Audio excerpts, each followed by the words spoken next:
Between 01 AD and 500 AD, around 100,000 Scandinavians were scattered across small Iron Age villages, dealing with near-constant warfare, winters that could kill you, crops that failed more often than anyone wanted, and starvation that was always just one bad season away. It wasn't some romantic past. It was brutal. But these people didn't just survive. They had to be good at everything every single day or they didn't make it. So, what did life actually look like in one of these villages? Imagine this.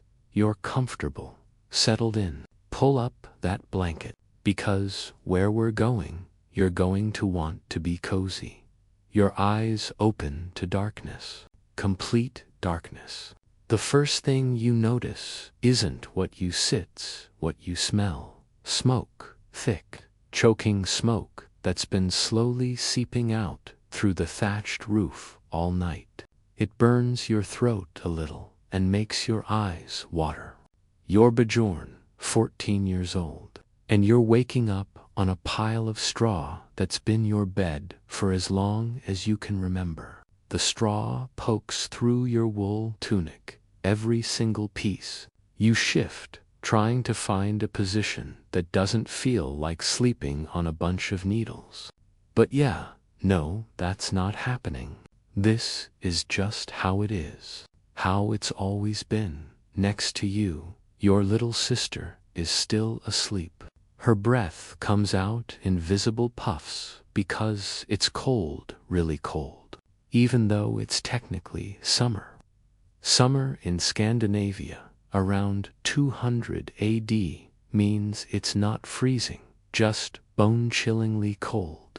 The fire in the middle of the longhouse has died down to embers.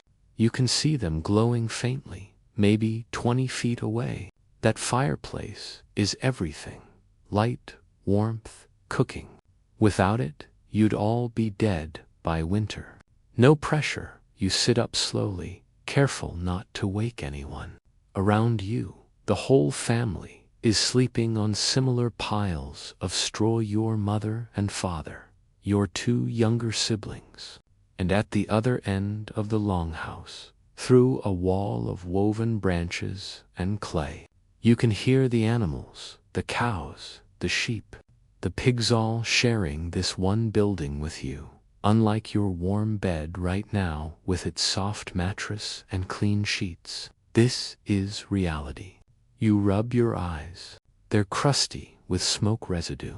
Your hair smells like a campfire that's been burning for months. Your skin feels grimy. And here's the thing about that. You haven't bathed in weeks. Nobody has. Water is for drinking and cooking, not for washing your whole body. That would be insane, wasteful. Plus, the village smith told everyone that bathing in winter makes you sick, opens up your pores to evil spirits or something. So yeah, everyone just smells like smoke, sweat, and animals. You know that smell in a barn, that thick, heavy animal smell. Imagine living in it, sleeping in it, eating in it. Welcome to Iron Age Scandinavia. The low door of the longhouse is just visible now. The sky outside is turning from black to dark gray. Dawn, time to get up. Time to start another day of back-breaking work that might, if you're lucky, keep you alive through the next winter. You stand, your joints cracking. 14 years old, and you already sound like an old man getting out of a chair. The packed earth floor is freezing under your feet. You slip on your shoes, which are basically leather wrapped around your feet with strips of wool cloth. Inside each shoe is a piece of leather to keep out the cold. It helps a little. The smith made these leather pieces last fall. Took him hours. Charged your father half a wheel of cheese. Everything costs something here. You step carefully around the sleeping bodies.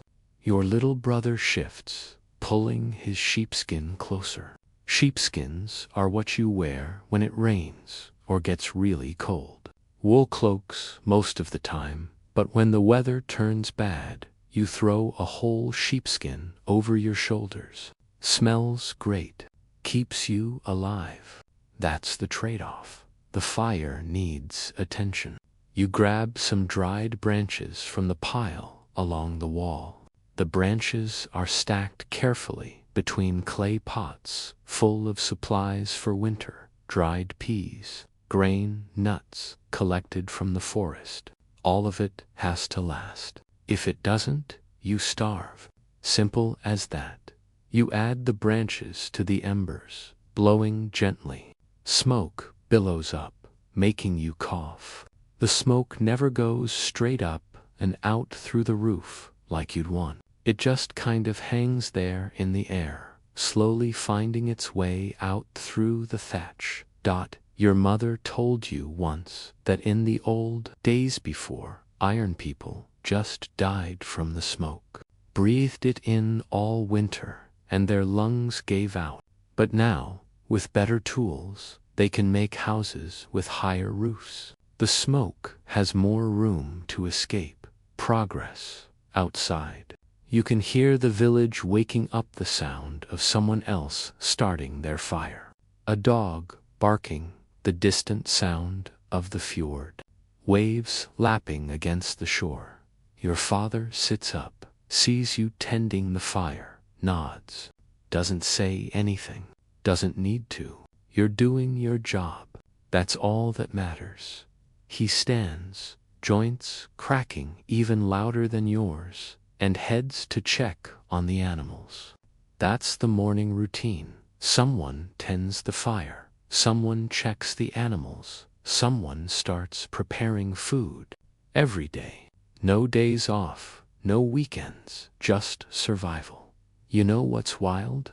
Back in your time in your actual warm bed, you might complain about waking up early, about having to go to school or work, about being tired. Here, being tired is just normal. Everyone's tired all the time. From the moment you can walk, you're working, carrying water, gathering wood, helping with the animals, learning whatever skill will keep you useful, because useless people don't survive. Your mother is up now, moving to the clay oven near the fire. She'll start making bread soon, but first she needs flour, which means someone needs to grind grain. That someone is usually you. She looks at you, jerks her head toward the grain supplies. You know what she means. You grab the cornstone from its spot near the wall. The cornstone is basically 2 round stones. You pour grain into the hole in the top stone, then turn it around and around and around. The grain gets crushed between the 2 stones. Flour comes out the sides. It takes hours of grinding to make enough flour for 1 loaf of bread. 1 loaf. Your arms are going to be screaming by midday. But hey, at least you'll have bread maybe, if the grain is good, if it hasn't gotten damp and moldy, if the weevils haven't gotten into it too much. You brush off the weevils. Extra protein. That's what your father says. You try not to think about it. The fire is going strong now.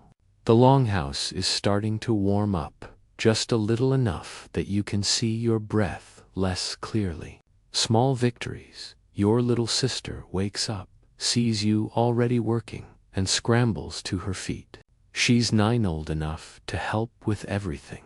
She heads straight for the water buckets near the door. Her job is to fetch fresh water from the stream.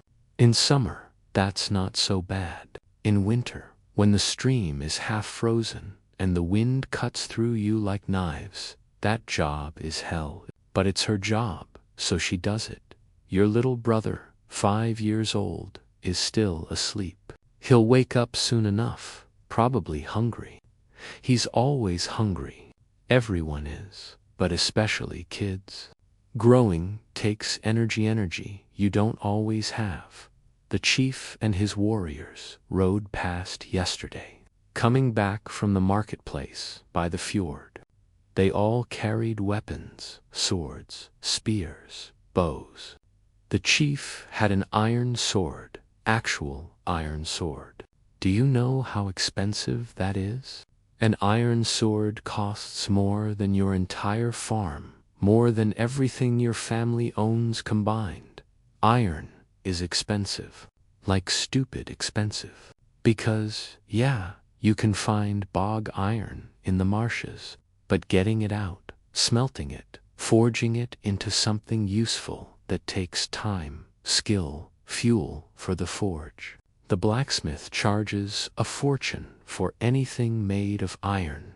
Your family has a few iron tools, an axe, because you literally can't cut down trees without it. Some cooking implements, a few knives. That's it. Everything else is wood, clay, stone, or leather. The chief has warriors because these are dangerous times.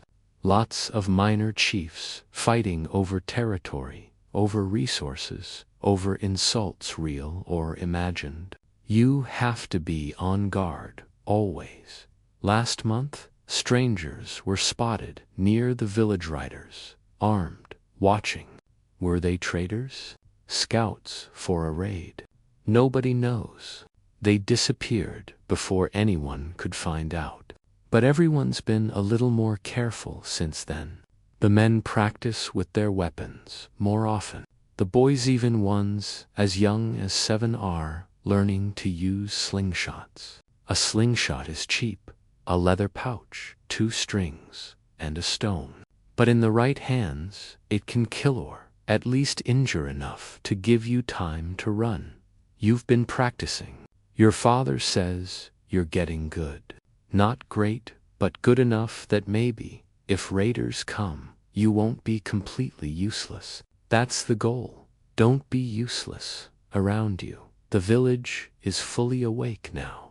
Maybe 40 people total, living in a cluster of longhouses surrounded by fields. Beyond the fields, pastures where the animals graze during the day. Beyond that, forest vast, endless forest. The forest provides berries, nuts, mushrooms, game if you're lucky. But it's also dangerous. Wolves, bears, easy to get lost if you don't know what you're doing. Your mother knows. She can identify which plants are food and which will kill you, which berries are safe and which will make you sick. She's teaching your sister. By the time your sister is your age, she'll know everything, too.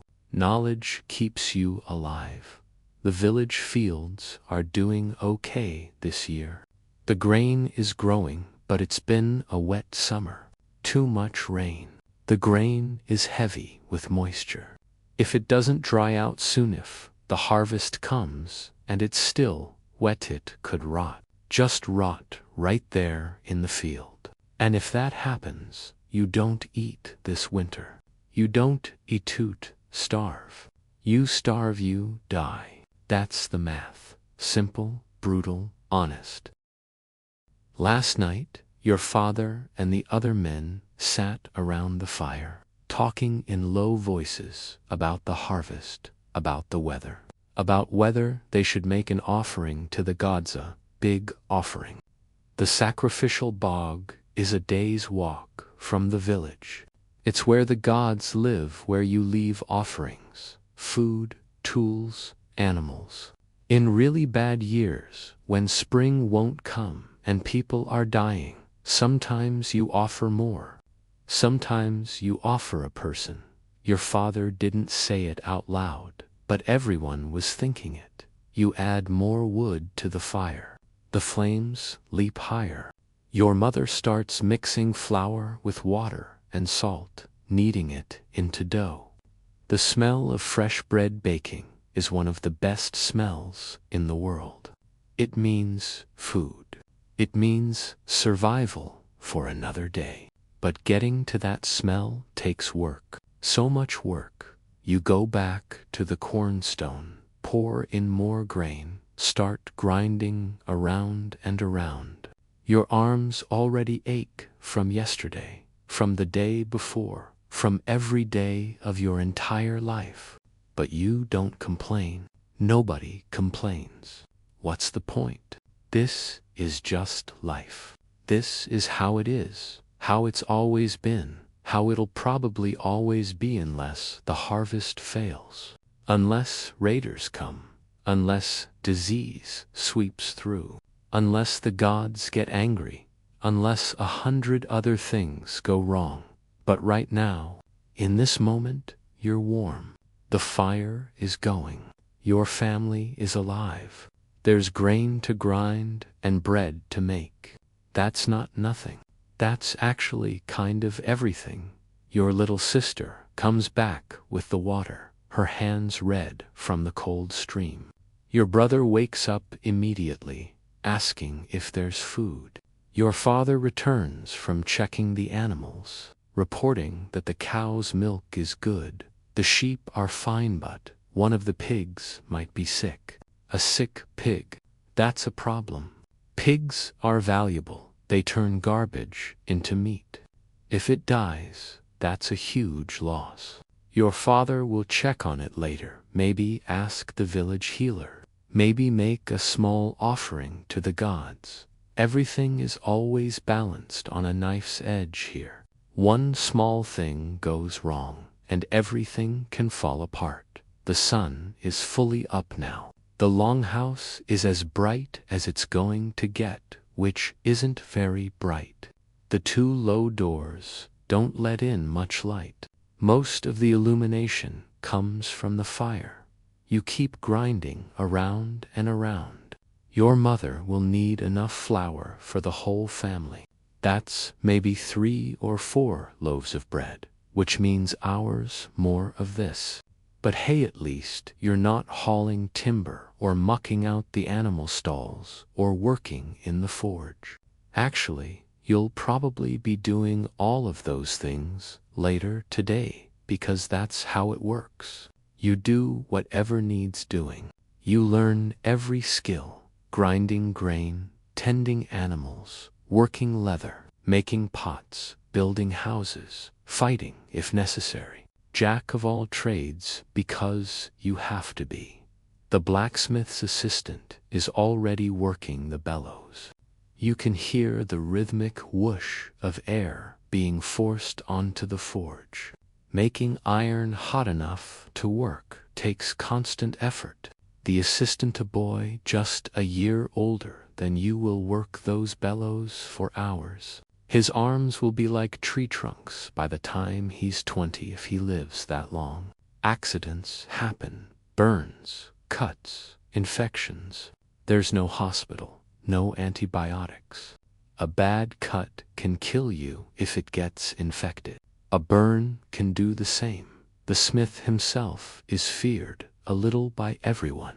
He sits in the darkness of his small workshop, hammering iron into shape.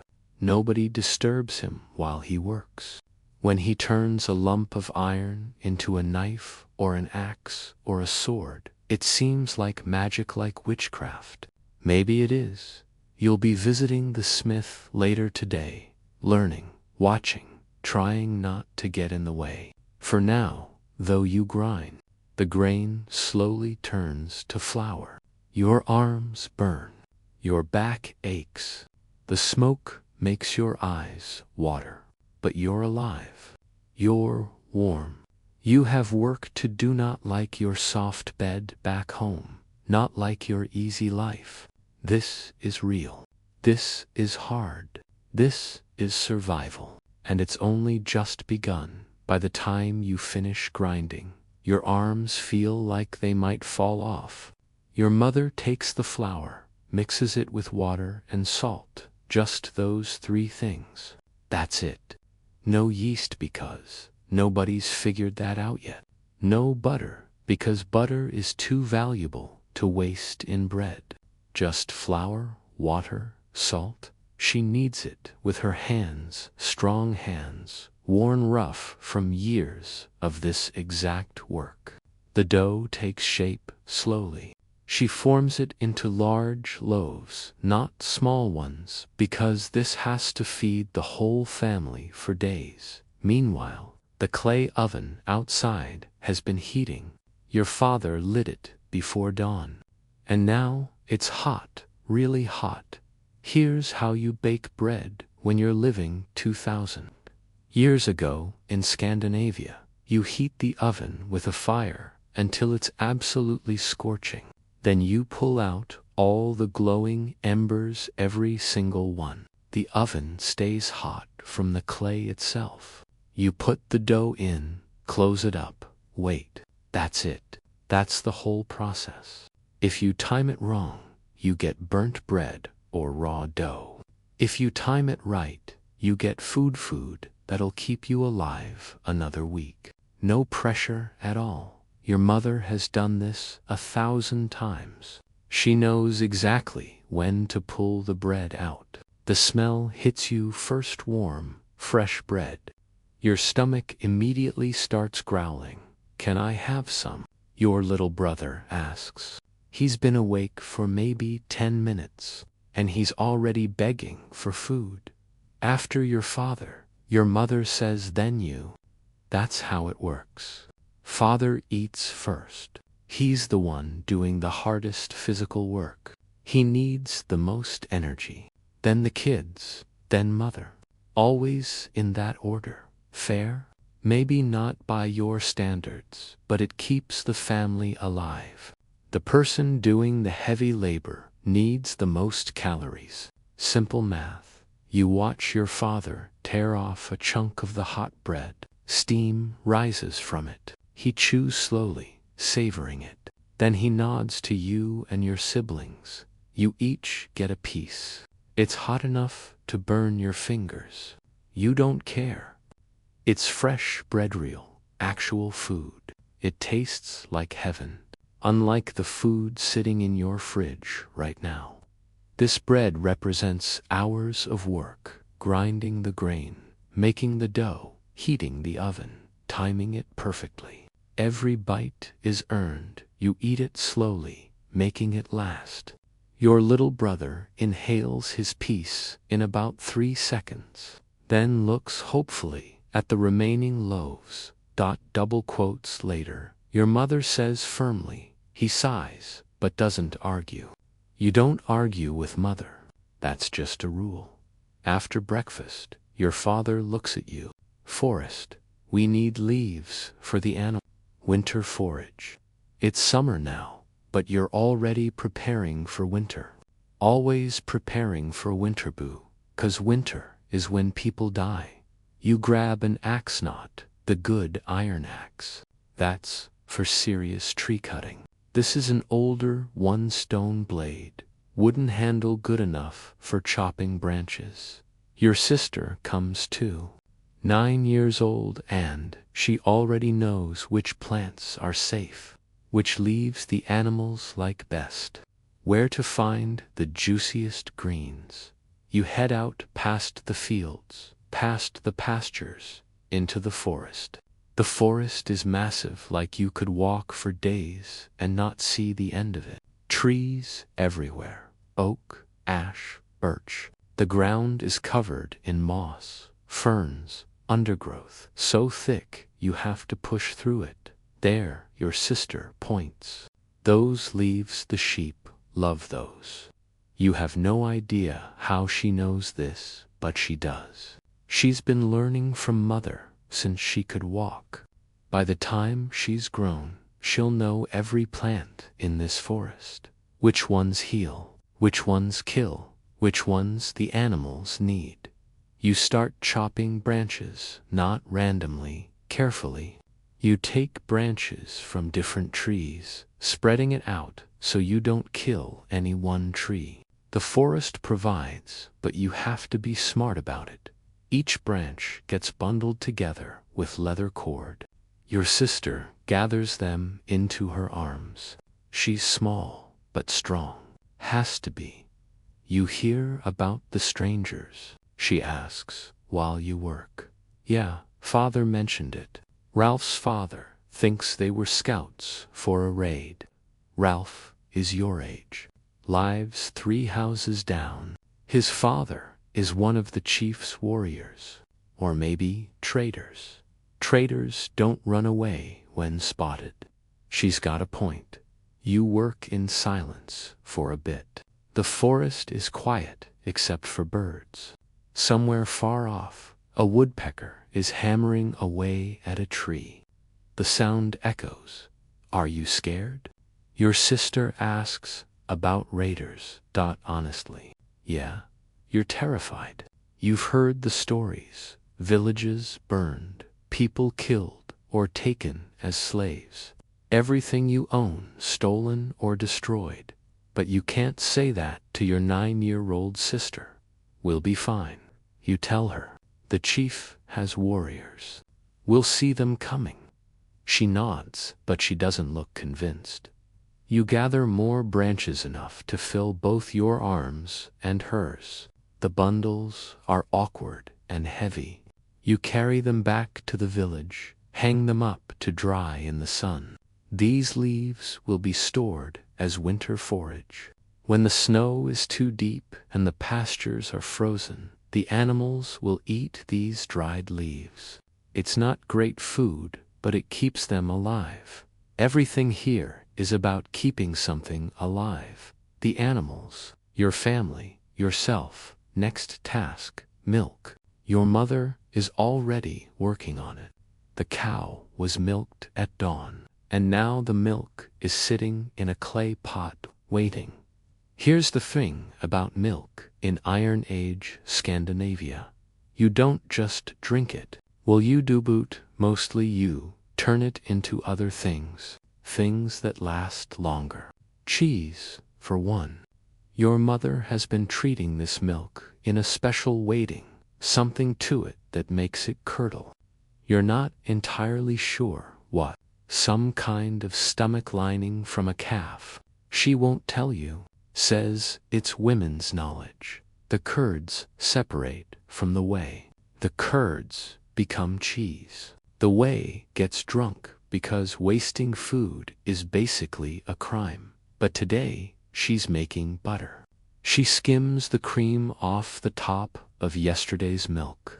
It's thick and rich. She puts it in a small pot and starts whipping it over. Your little brother watches, fascinated. When does it turn into butter? When it's ready, your mother says, still whipping. This takes forever. Your mother's arm moves in steady, rhythmic motions. Whip, whip, whip. She doesn't even look tired, just focused. Finally, the cream starts to thicken. It goes from liquid to solid butter. Actual butter. Your brother's eyes go wide. Can I try some? Your mother gives him the tiniest amount on her finger. He licks it. Offhand, his whole face lights up. Butter is expensive, valuable. You don't just eat it whenever you want. It's for trading, for special occasions, for keeping through the winter. But watching your little brother's face, your mother smiles just a little.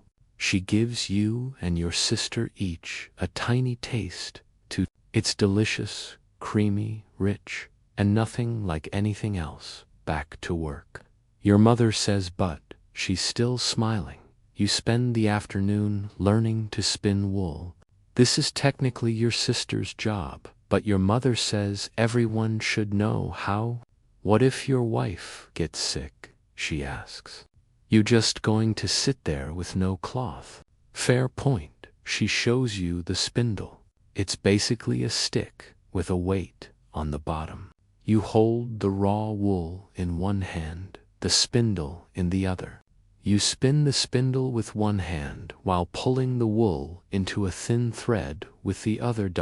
Simple, right? Wrong. The wool keeps breaking or getting too thick or tangling. The spindle wobbles and nearly falls. You're terrible at this, your sister. Meanwhile, makes it look easy. Her thread is even and smooth. She's been doing this since she was 5. You're pulling too hard, she tells you. Gentle like, you're touching something that might break. You try again. The wool stretches into thread thin, but not breaking. The spindle turns smoothly. Better, your mother says. It's boring and repetitive, and your fingers start to hurt. But slowly, you start to get it.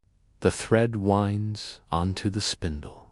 Later, these threads will go onto the loom, the big vertical loom inside the longhouse, with stones tied to the bottom to keep the threads tight. Weaving takes weeks of work to make enough cloth for a single piece of clothing. You think about your closet back home, full of clothes shirts, pants, jackets all made in factories by machines, available whenever you want them. Here, one tunic might represent a month of work, shearing the sheep, cleaning the wool, spinning it into thread, weaving the thread into cloth, cutting and sewing the cloth. A month for one shirt, so you take care of your clothes.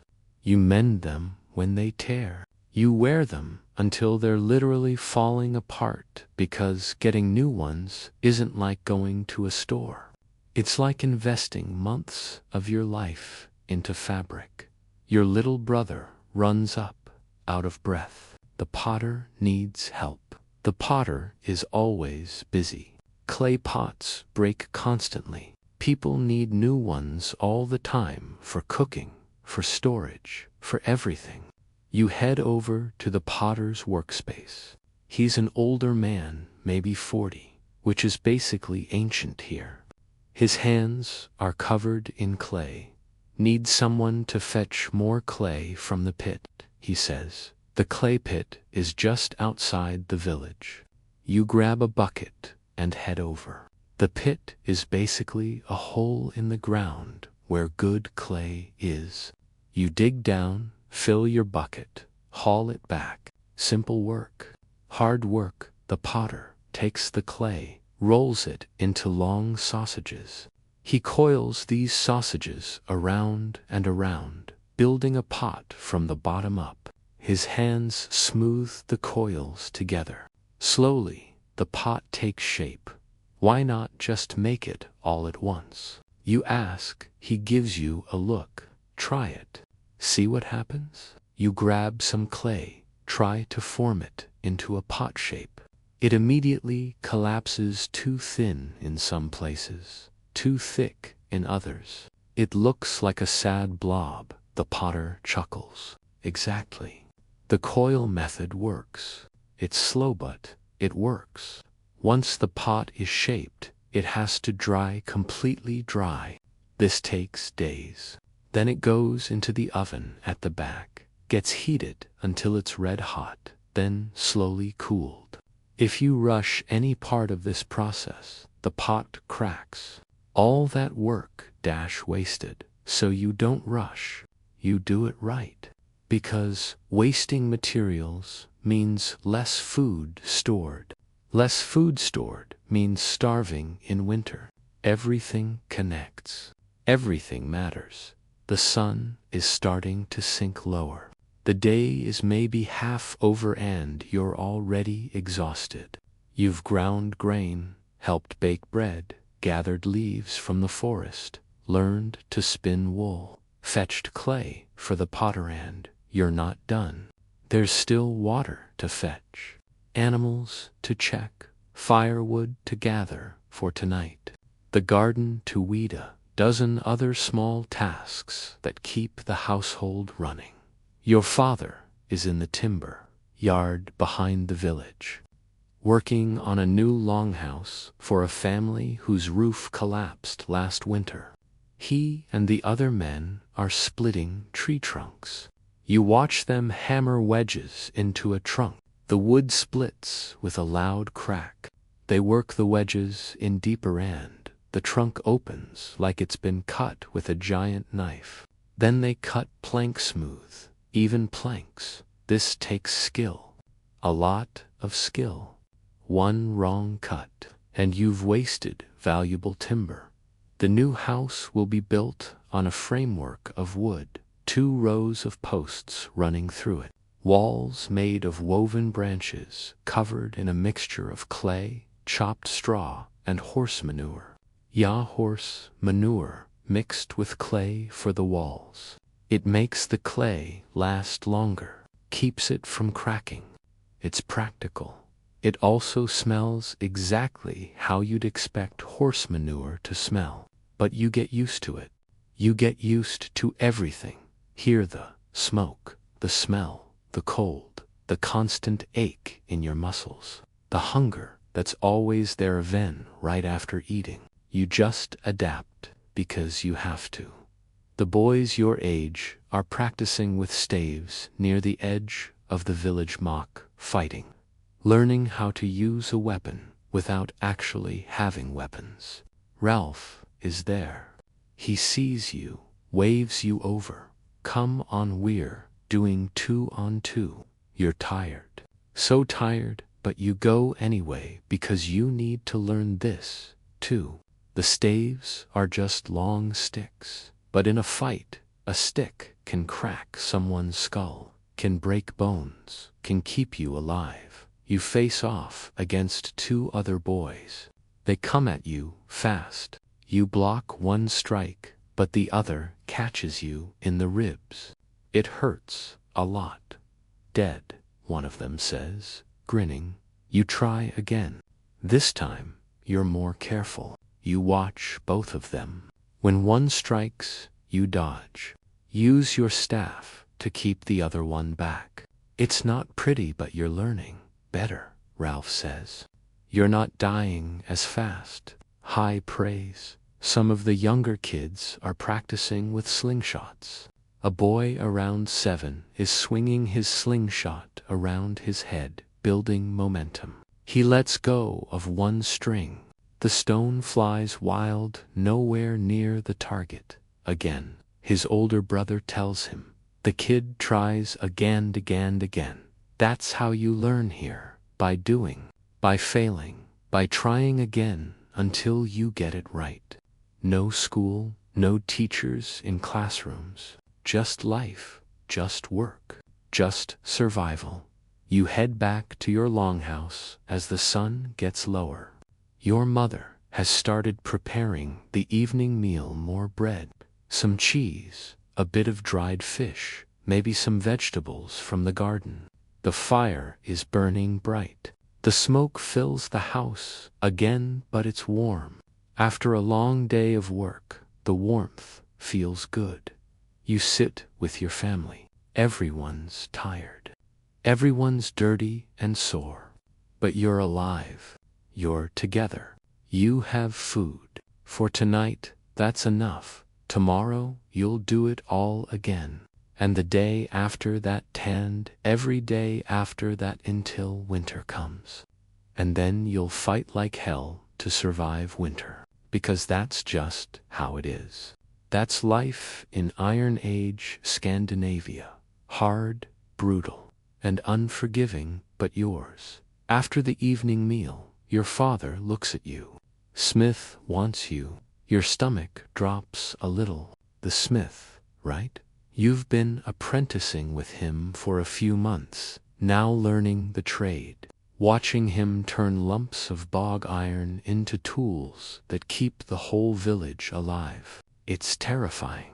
You head to the small house at the edge of the village. Even from outside, you can feel the heat pouring out of the doorway.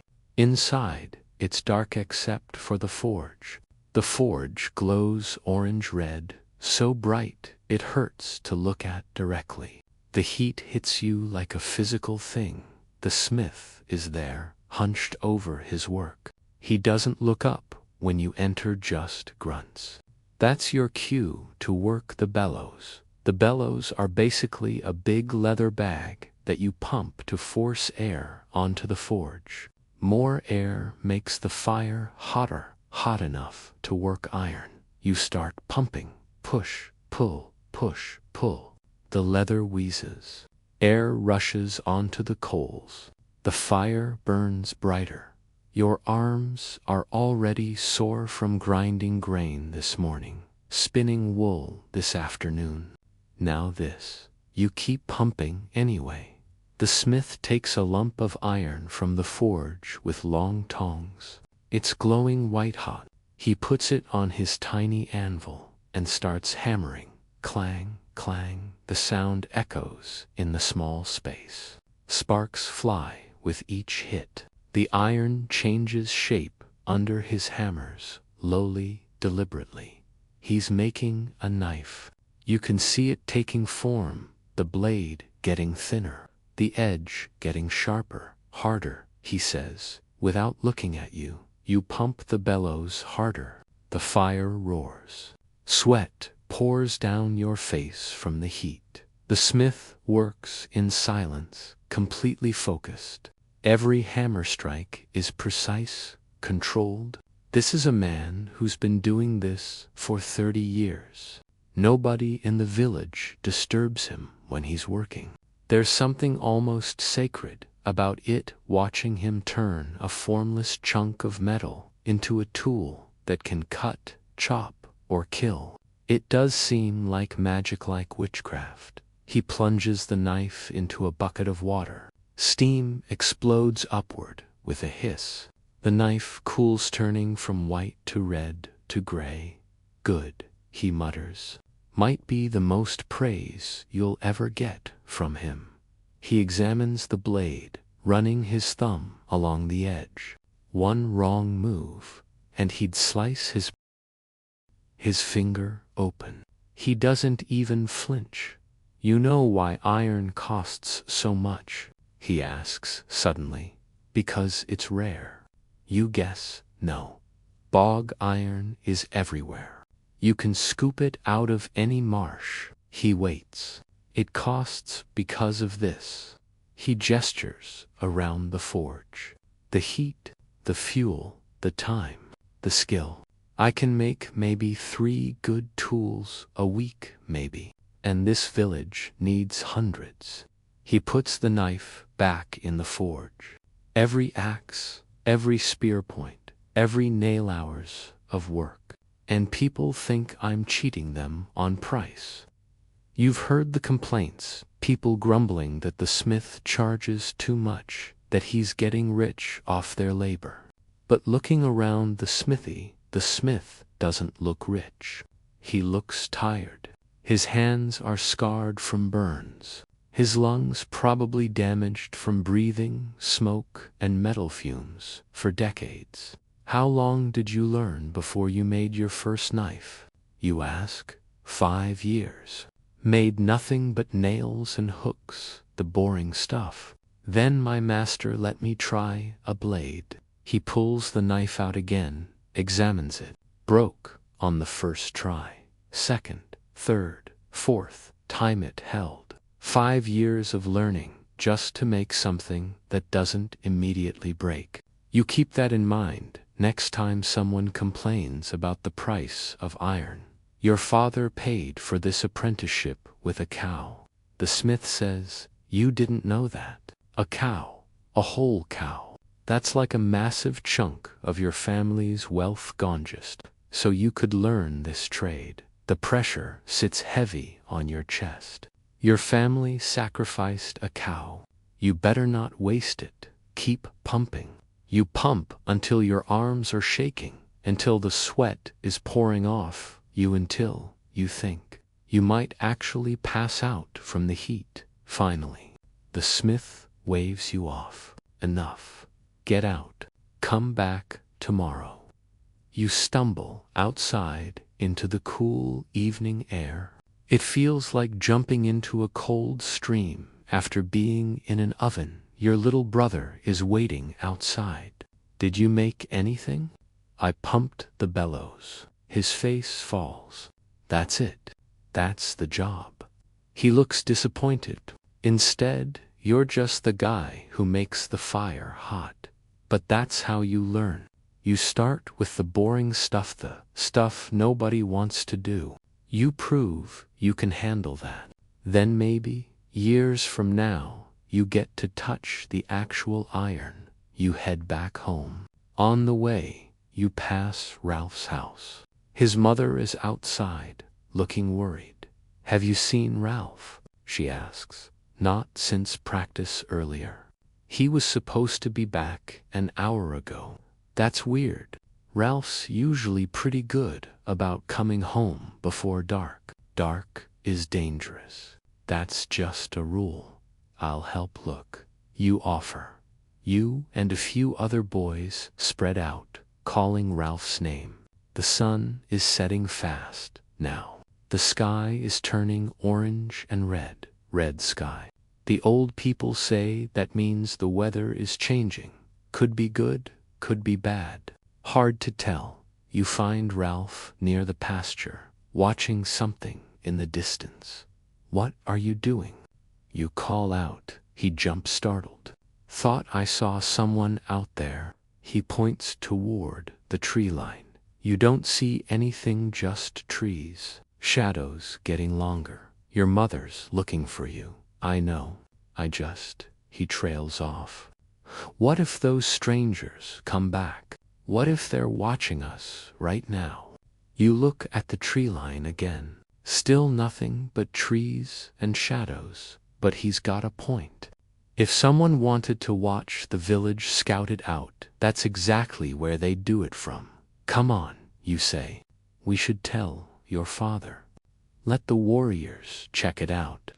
Ralph nods, but he's still staring at the trees. You walk back together. The village feels different, now less safe. Every shadow could be someone watching, waiting. Ralph tells his father, who tells the chief. Within minutes, 3 warriors are heading out to check the tree line. They come back half an hour later, found nothing. No tracks, no signs of anyone. Probably just a deer. But Ralph's father doesn't look convinced.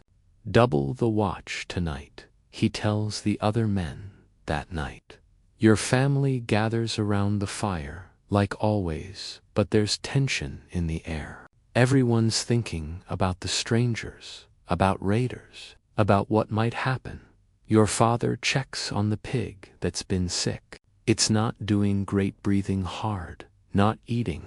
If it dies, that's a huge loss. Pigs are walking food factories. Feed them scraps, garbage, anything, and they turn it into meat. Losing one is like losing a valuable tool.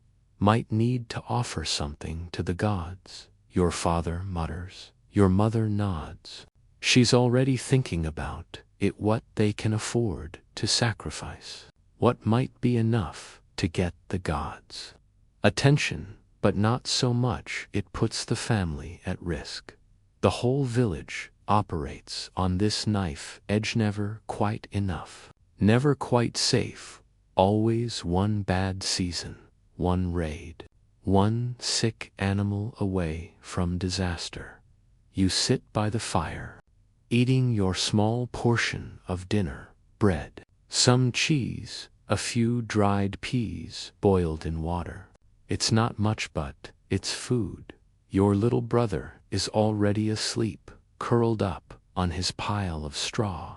He played hard today, running around with the other small kids. He's out cold. Your sister is mending a tear in your father's tunic. The firelight flickers on her face as she works.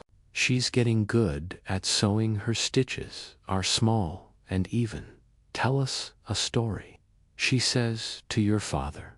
Your father considers this, then starts talking about the old days, about his father's father, who fought in a battle against a neighboring chief, how the warriors lined up on a field, shields locked together, spears ready, how the fighting lasted all day, how men fell and didn't get back up, how the ground turned red, how his grandfather survived by pure Luca. Spear that should have killed him hit his shield instead, bounced off. He lived.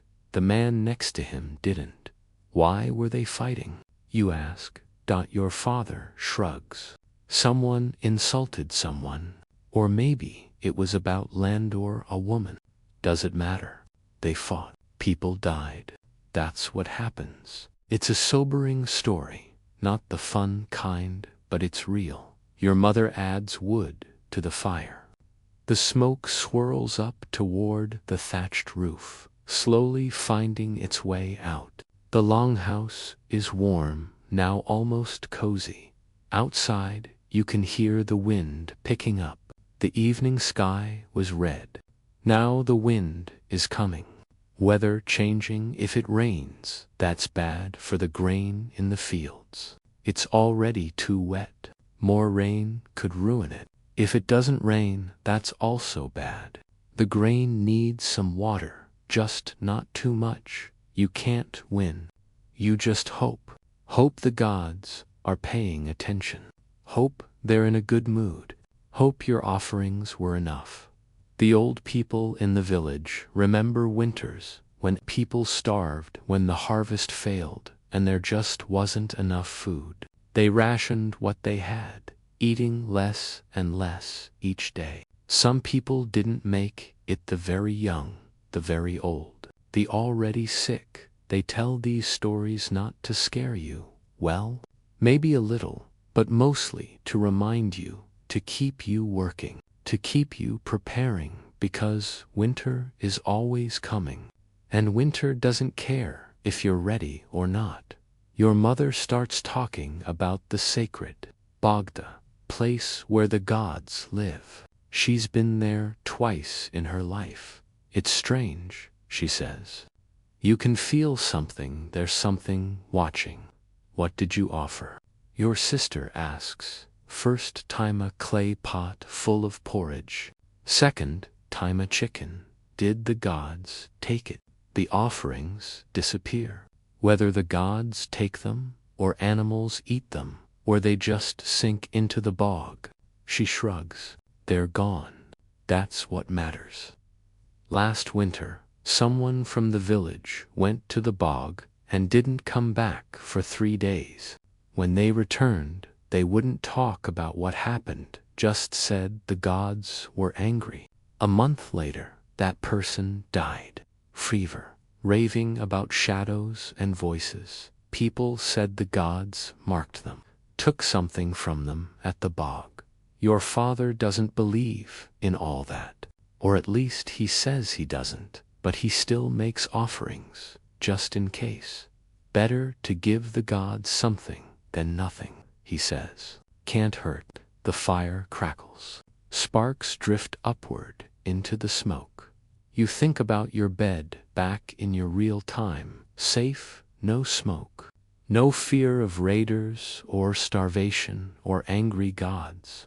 This life is hard in ways you never really understood before. Every single day is work, real, physical, exhausting work just to stay alive. And even then, you might not make it.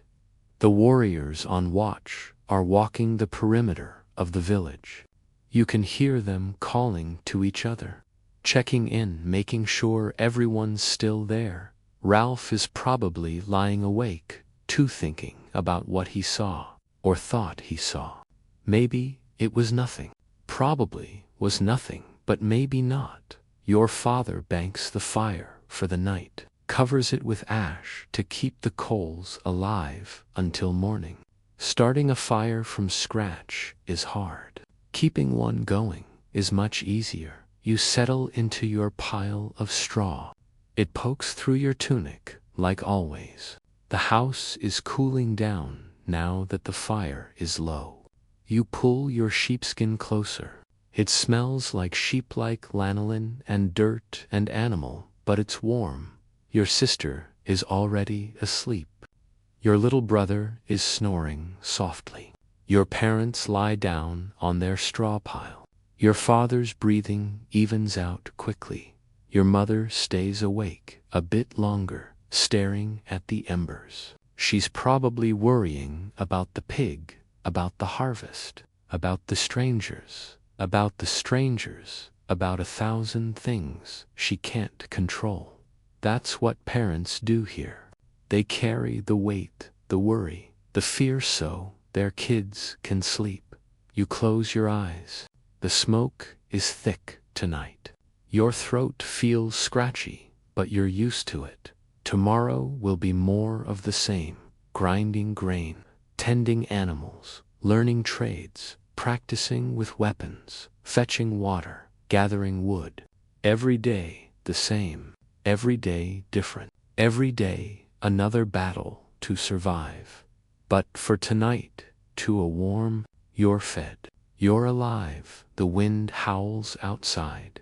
The rain starts drumming on the thatched roof. Too much rain. The grain in the field is getting soaked again.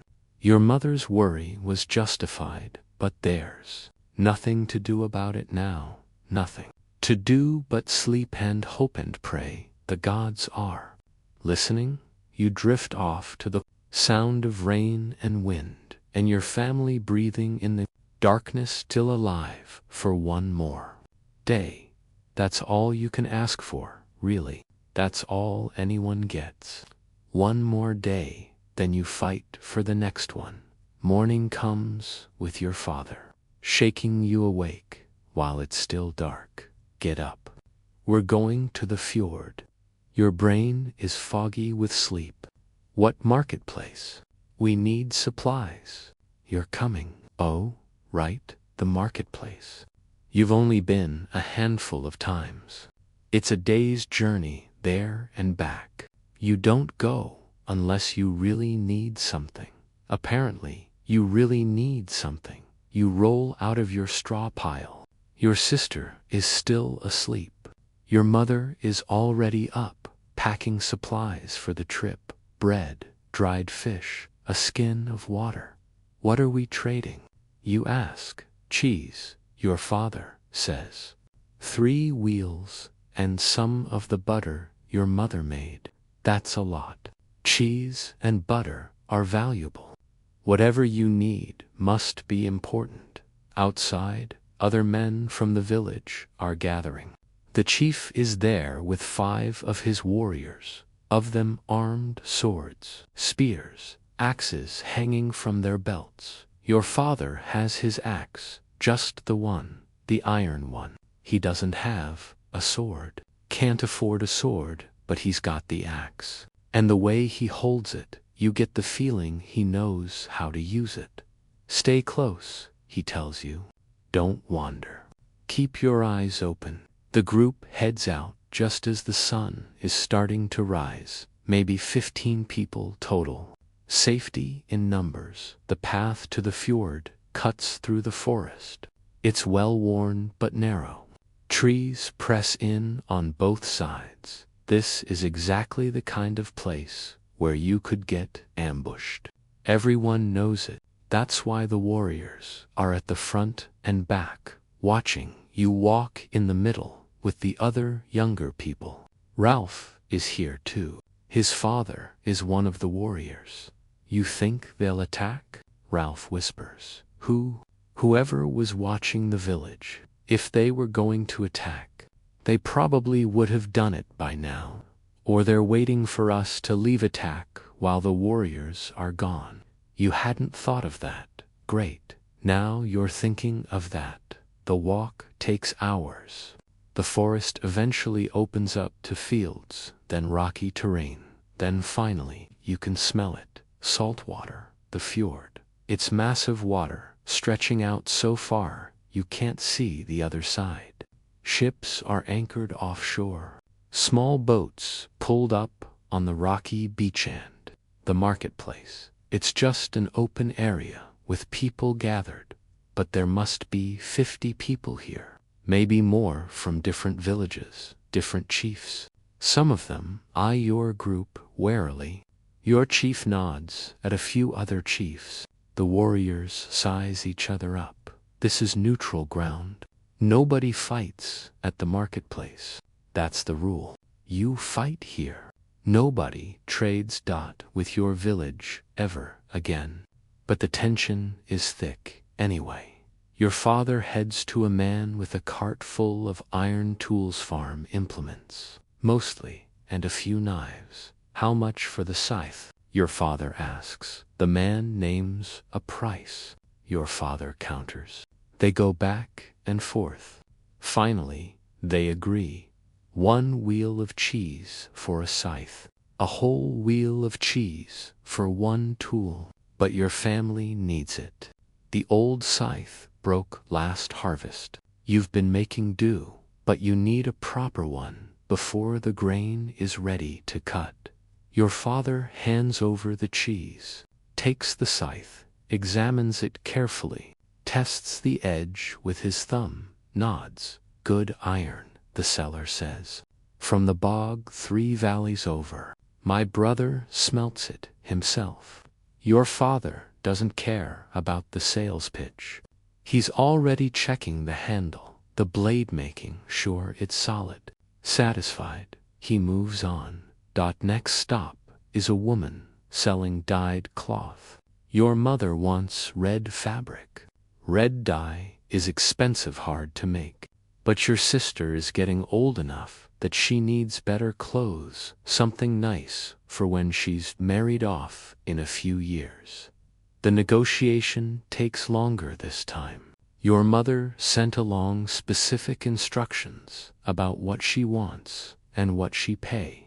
The cloth seller is tough. She won't budge on price. Finally, your father offers the butter, the good butter your mother made. The stuff that took hours of whipping. The cloth seller examines it, smells it, tastes a tiny bit. Fine, she says, but I'm keeping half the butter, and you only get half the cloth. Your father agrees. It's still a good deal. You watch all this and realize something. Nothing here has a set price. Everything is negotiation. Barter. What do you have that I want? What do I have that you need? Let's make a deal. Money exists. Roman coins sometimes make it this far north, but mostly it's trade. Goods for goods. While your father is negotiating for some salt, you wander a bit, not far, just enough to see what else is here. There's a man selling furs, bear, wolf, fox, beautiful pelts that probably took weeks to hunt and tan. There's a woman with jars of honey, actual honey. Your mouth waters just looking at it, but honey is stupid expensive. Only the chief can afford honey. There's a potter with better pots than your village potter, makes thinner walls, smoother finish, professional work. And there's a boy about your age, standing next to a pile of dried fish, preserved for traveling. You want some. He asks, how much? He names a price. You don't have anything to trade. Where are you from? He asks. You name your village. That's where those strangers were spotted. Your stomach drops. How do you know about that? Everyone knows. Word travels. 2 riders armed watching villages. Seen near 3 different settlements in the past month. What do they want? The fish seller shrugs. What do raiders always want? Food, slaves, valuables. They're probably scouting, figuring out which villages are weak, which ones have warriors, which ones are worth hitting. This is not comforting information. Your chief got many warriors, he asks. Enough, you say, trying to sound confident. Better hope so. You head back to your father and tell him what the fish seller said. Your father's jaw tightens, but he doesn't look surprised. I know, he says quietly. Everyone knows. That's why we brought extra warriors today. The chief is talking with another chief near the water. You can't hear what they're saying, but neither looks happy. Your father finishes his trading. He got the scythe, the cloth, some salt, and a new clay pot to replace one that broke. In exchange, he traded all 3 wheels of cheese, the butter, and a fox pelt he'd been saving. Seems like he got the worst end of the deal. but he's got what the family needs. That's what matters. The group gathers to head back. It's past midday now. The walk home will take the rest of the afternoon. On the way back, one of the warriors starts talking about the strangers. I say we hunt them, track them down, kill them before they attack. And if they're just traders, another asks, then they shouldn't be sneaking around watching villages. The chief stays quiet. He's thinking. We wait. He finally says, we watch. We prepare, but we don't attack first. Not until we know for sure. Some of the warriors look disappointed.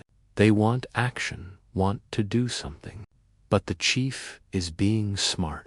Attack the wrong people, and you start a war you might not win. Wait too long, and you might get attacked first. No good options, just less bad ones. The walk home is tense. Everyone scanning the trees, looking for threats. Nothing happens.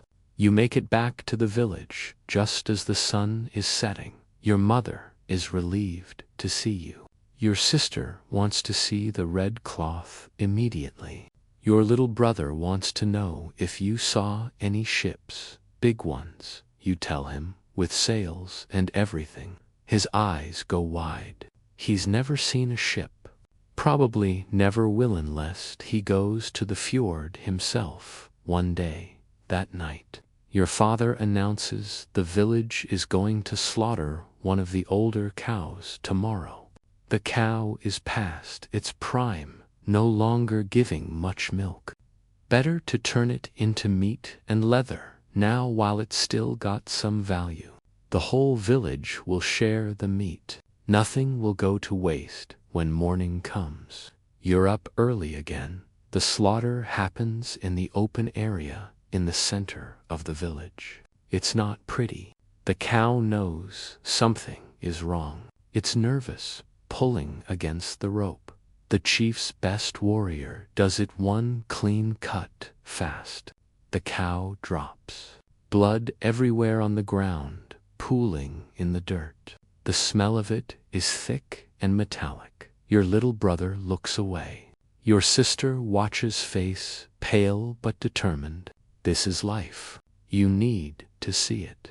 Need to understand where meat comes from. The men work quickly. They skin the animal right there. The hide comes off in one big piece that'll be tanned into leather. Then the butchering. Every part gets used. Meat, obviously, but also the organs, the intestines, the bones, the blood. Nothing is wasted. Can't afford to waste. Your mother is right there with the other women, collecting the blood in clay pots. Blood can be used in cooking blood sausage. It's protein. It's food. The intestines get clean. They'll be used as casings for sausages. The bones will be boiled for broth, then carved into tools, needles, handles, buttons. The hide goes to the tanner. He'll work on it for weeks, scraping off the fat and tissue, soaking it, treating it, turning raw hide into usable leather. You help carry the meat. It's heavy and slippery. You try not to drop it. Each family gets a portion based on their size and status. Your family gets a decent amount, enough meat for maybe a week if you're careful. Your mother immediately starts working on preserving it. Some gets salted, some gets dried, some gets cooked right away before it spoils. The smell of cooking meat fills the village. It's intoxicating. You're so used to bread and cheese and fish. Fresh meat is rare, special. That night, your family eats better than you have in months. Beef, rich and fatty and delicious. Your little brother eats until his stomach is round. He looks like he might explode. Slow down, your mother warns. You'll make yourself sick. He doesn't slow down. Sure enough, an hour later, he's outside throwing up. Told you, your mother says, but she's not mad, just resigned. Kids never listen. Over the next few days, the tanner works on the hide. You watch him sometimes. It's gross but also kind of cool. He scrapes off all the fat and tissue. It takes hours. His arms must be like iron from doing this his whole life. Then he soaks it in a mixture of water and bark. Something about the bark helps preserve the leather, makes it last longer. After that, he stretches it and works it until it's soft and pliable. Finally, it's ready, actual leather, useful leather. Your father commissions a new pair of shoes, winter shoes with thick soles and good leather inserts to keep out the cold. The tanner takes measurements, names his price. Your father pays it. Those shoes will last years if you take care of them, repair them when they start to wear, treat the leather to keep it from cracking. Everything here is about maintenance, keeping things working, making things last. Because replacing anything is expensive and hard. You can't just buy new stuff. You have to make it, trade for it, barter, negotiate. Every single thing you own represents hours of work, days of work, sometimes months. That night, sitting around the fire, your father tells you about the first time he went to the marketplace. I was younger than you, he says, maybe 10. My father took me. I thought it was the most amazing thing I'd ever seen. All those people, all those goods. What did you trade for? You ask. We didn't trade. We were just looking, learning prices, learning what was available. My father was teaching me. He pokes at the fire with a stick. Same thing I'm teaching you now. How to negotiate, how to judge quality, how to tell when someone's trying to cheat you. Did anyone try to cheat you today? 3 people. I caught 2 of them. The third was clever. I didn't realize until we were on the road home. What did they do? Sold me salt that was half sand. I should have tasted it first. Rookie mistake. He doesn't look upset about it, just files it away. Another lesson learned. Next time, he'll taste the salt. That's how knowledge works here. You learn by doing, by failing, by getting cheated occasionally, and remembering not to let it happen again. No books, no schools, no teachers standing at the front of a classroom. Just life, just experience, just surviving long enough to know better. Next time, your mother is working on the loom, the vertical loom inside the longhouse, with stones hanging from the bottom to keep the threads tight. She's been working on this piece of cloth for 2 weeks. The weft threads going across through the warp threads, hanging down over, under, each row pushed tight with a bone tool. It's slow, tedious, but the cloth is taking shape. Your sister sits next to her, watching the pattern, understanding how it works. In a few years, your sister will be married off to someone from another village. She need to know how to make cloth, how to cook, how to preserve food, how to manage a household. All those skills your mother is teaching her now. Every day, little by little, your little brother is playing with a wooden horse, a toy carved by your father on a long winter night. He's making it gallop across the dirt floor, making horse noises. He's 5. He gets to play for now. But in a couple years, he'll be working, tool learning, contributing. Childhood is short here. You grow up fast or you don't grow up at all. Your father stands, stretches. I'm checking the pig. The sick pig, right? You'd almost forgotten. You follow him to the animal end of the longhouse. The pig is lying down, breathing easier now. It's eating again, not much, but something looks better. You say maybe, or maybe it's just the end. They sometimes rally right before they die. Cheerful thought, but the pig makes it through the night and the next day and the day after that. Whatever was wrong, it seems to be passing. The pig will live. Your mother makes a small offering at the household shrine, thanks to the gods for their mercy. Your father doesn't say anything, but you notice he nods, satisfied. The gods listened this time. You lie in your straw pile that night, thinking about everything you saw at the marketplace, the ships, the traders, the goods from far away. This village is small, isolated, but it's part of something bigger. Trade networks stretching across the whole region, maybe further. Roman coins make it here sometimes. That means connection to the empire even, if it's distant, indirect. The world is bigger than this village, bigger than you can imagine. But this village is your world, these people. This life, hard and brutal as it is, it's yours. And you'll fight like hell to keep it, because that's all you can do. Fight, survive, live one more day, then another, until you can't anymore.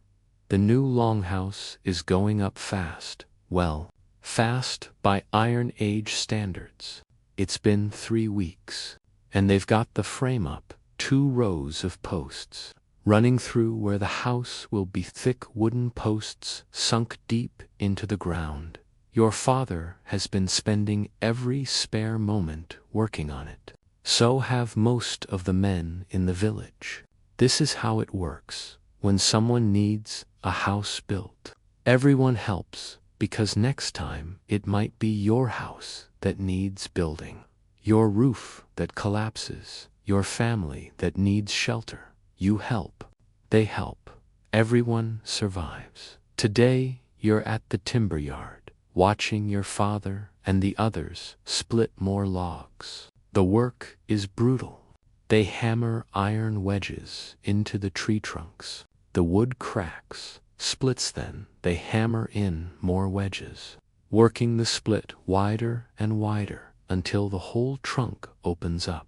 See how the grain runs? Your father asks, pointing. You follow the grain. Try to split against it'll be there all day. You watch him work. Every swing of the hammer is controlled, precise. This isn't just hitting things. This is craft. They cut planks from the split wood. The planks need to be even, same thickness all the way through. That takes skill, real skill. Your father's been doing this for 30 years. He makes it look easy. It's not easy. One of the younger men tries to cut a plank, gets it all wrong. One end thick, the other thin.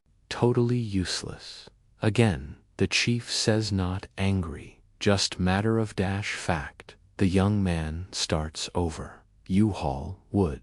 That's your job, today, carrying planks from the timber yard to the building site.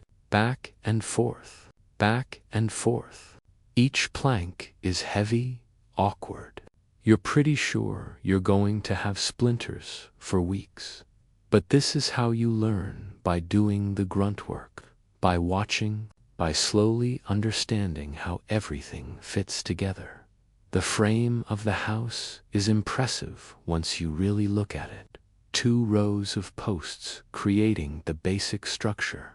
Later, walls will go between them. A roof will go on top, but right now, it's just posts and crossbeams. The skeleton of a house. Why 2 rows of posts? You ask Ralph, who's hauling planks next to you, supports the roof. 1 row wouldn't be strong enough, whole thing would collapse under the weight of the thatch. He says this like it's obvious. Maybe it is. You're still learning. The walls will be wattle and daub-woven branches covered with clay mixed with straw and horse manure. Yeah, You're going to be mixing horse manure into clay. That's definitely happening. At least it's not pig manure, Ralph says when you mention it. What's the difference? Pig manure smells worse. Trust me. One of the men is making wooden nails carved from wood because metal nails are way too expensive for most of a house. You use metal nails only where you absolutely have to. Everything else is wood. The wooden nails are basically thick pegs, whittled down, shaped to fit tight into holes. How many nails for a whole house? You ask. The man thinks about it. Maybe 200 or 300, depends on the size. That's hundreds of wooden nails each, one carved by hand, each one taking time and effort. Nothing here is quick. Nothing is easy. Everything takes work. By midday, your back is screaming. Your hands are covered in blisters. You're exhausted, but the work isn't done. Not even close. You take a break to eat bread and water. That's it. The men get a bit of dried meat tubey, 'cause they're doing the heavy labor. You sit in the shade, trying to ignore the pain in your hands. Ralph sits next to you. My father says the harvest starts in 2 weeks. The grain ready. Has to be. Any longer, and it might rot too wet this summer. You both look out at the fields. The grain is heavy, bending under its own weight. It needs to be cut, soon dried, stored. If it rot in the field, that's it.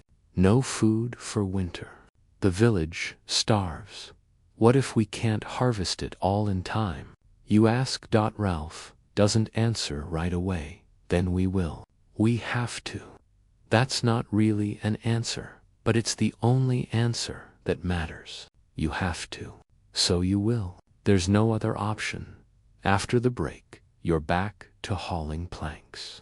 Your blisters have blisters now, but you keep going. The men start on the rafters, the beams that will hold up the roof. These get tied to the frame with leather rope, not nails, rope. The leather rope is strong, but it has to be tied just right. Too loose, and the rafters will shift. Too tight, and the leather might snap. Your father shows you how to tie the Nazi special knots that won't come undone. That'll hold for years. You practice on a scrap of rope. Your fingers fumble, the knot comes loose. Again, your father says, you try again. This time, it holds better. That's high praise from him, Ralph mutters. By late afternoon, the rafters are up. The basic structure of the house is complete. Tomorrow, they'll start on the walls. You head home as the sun gets low.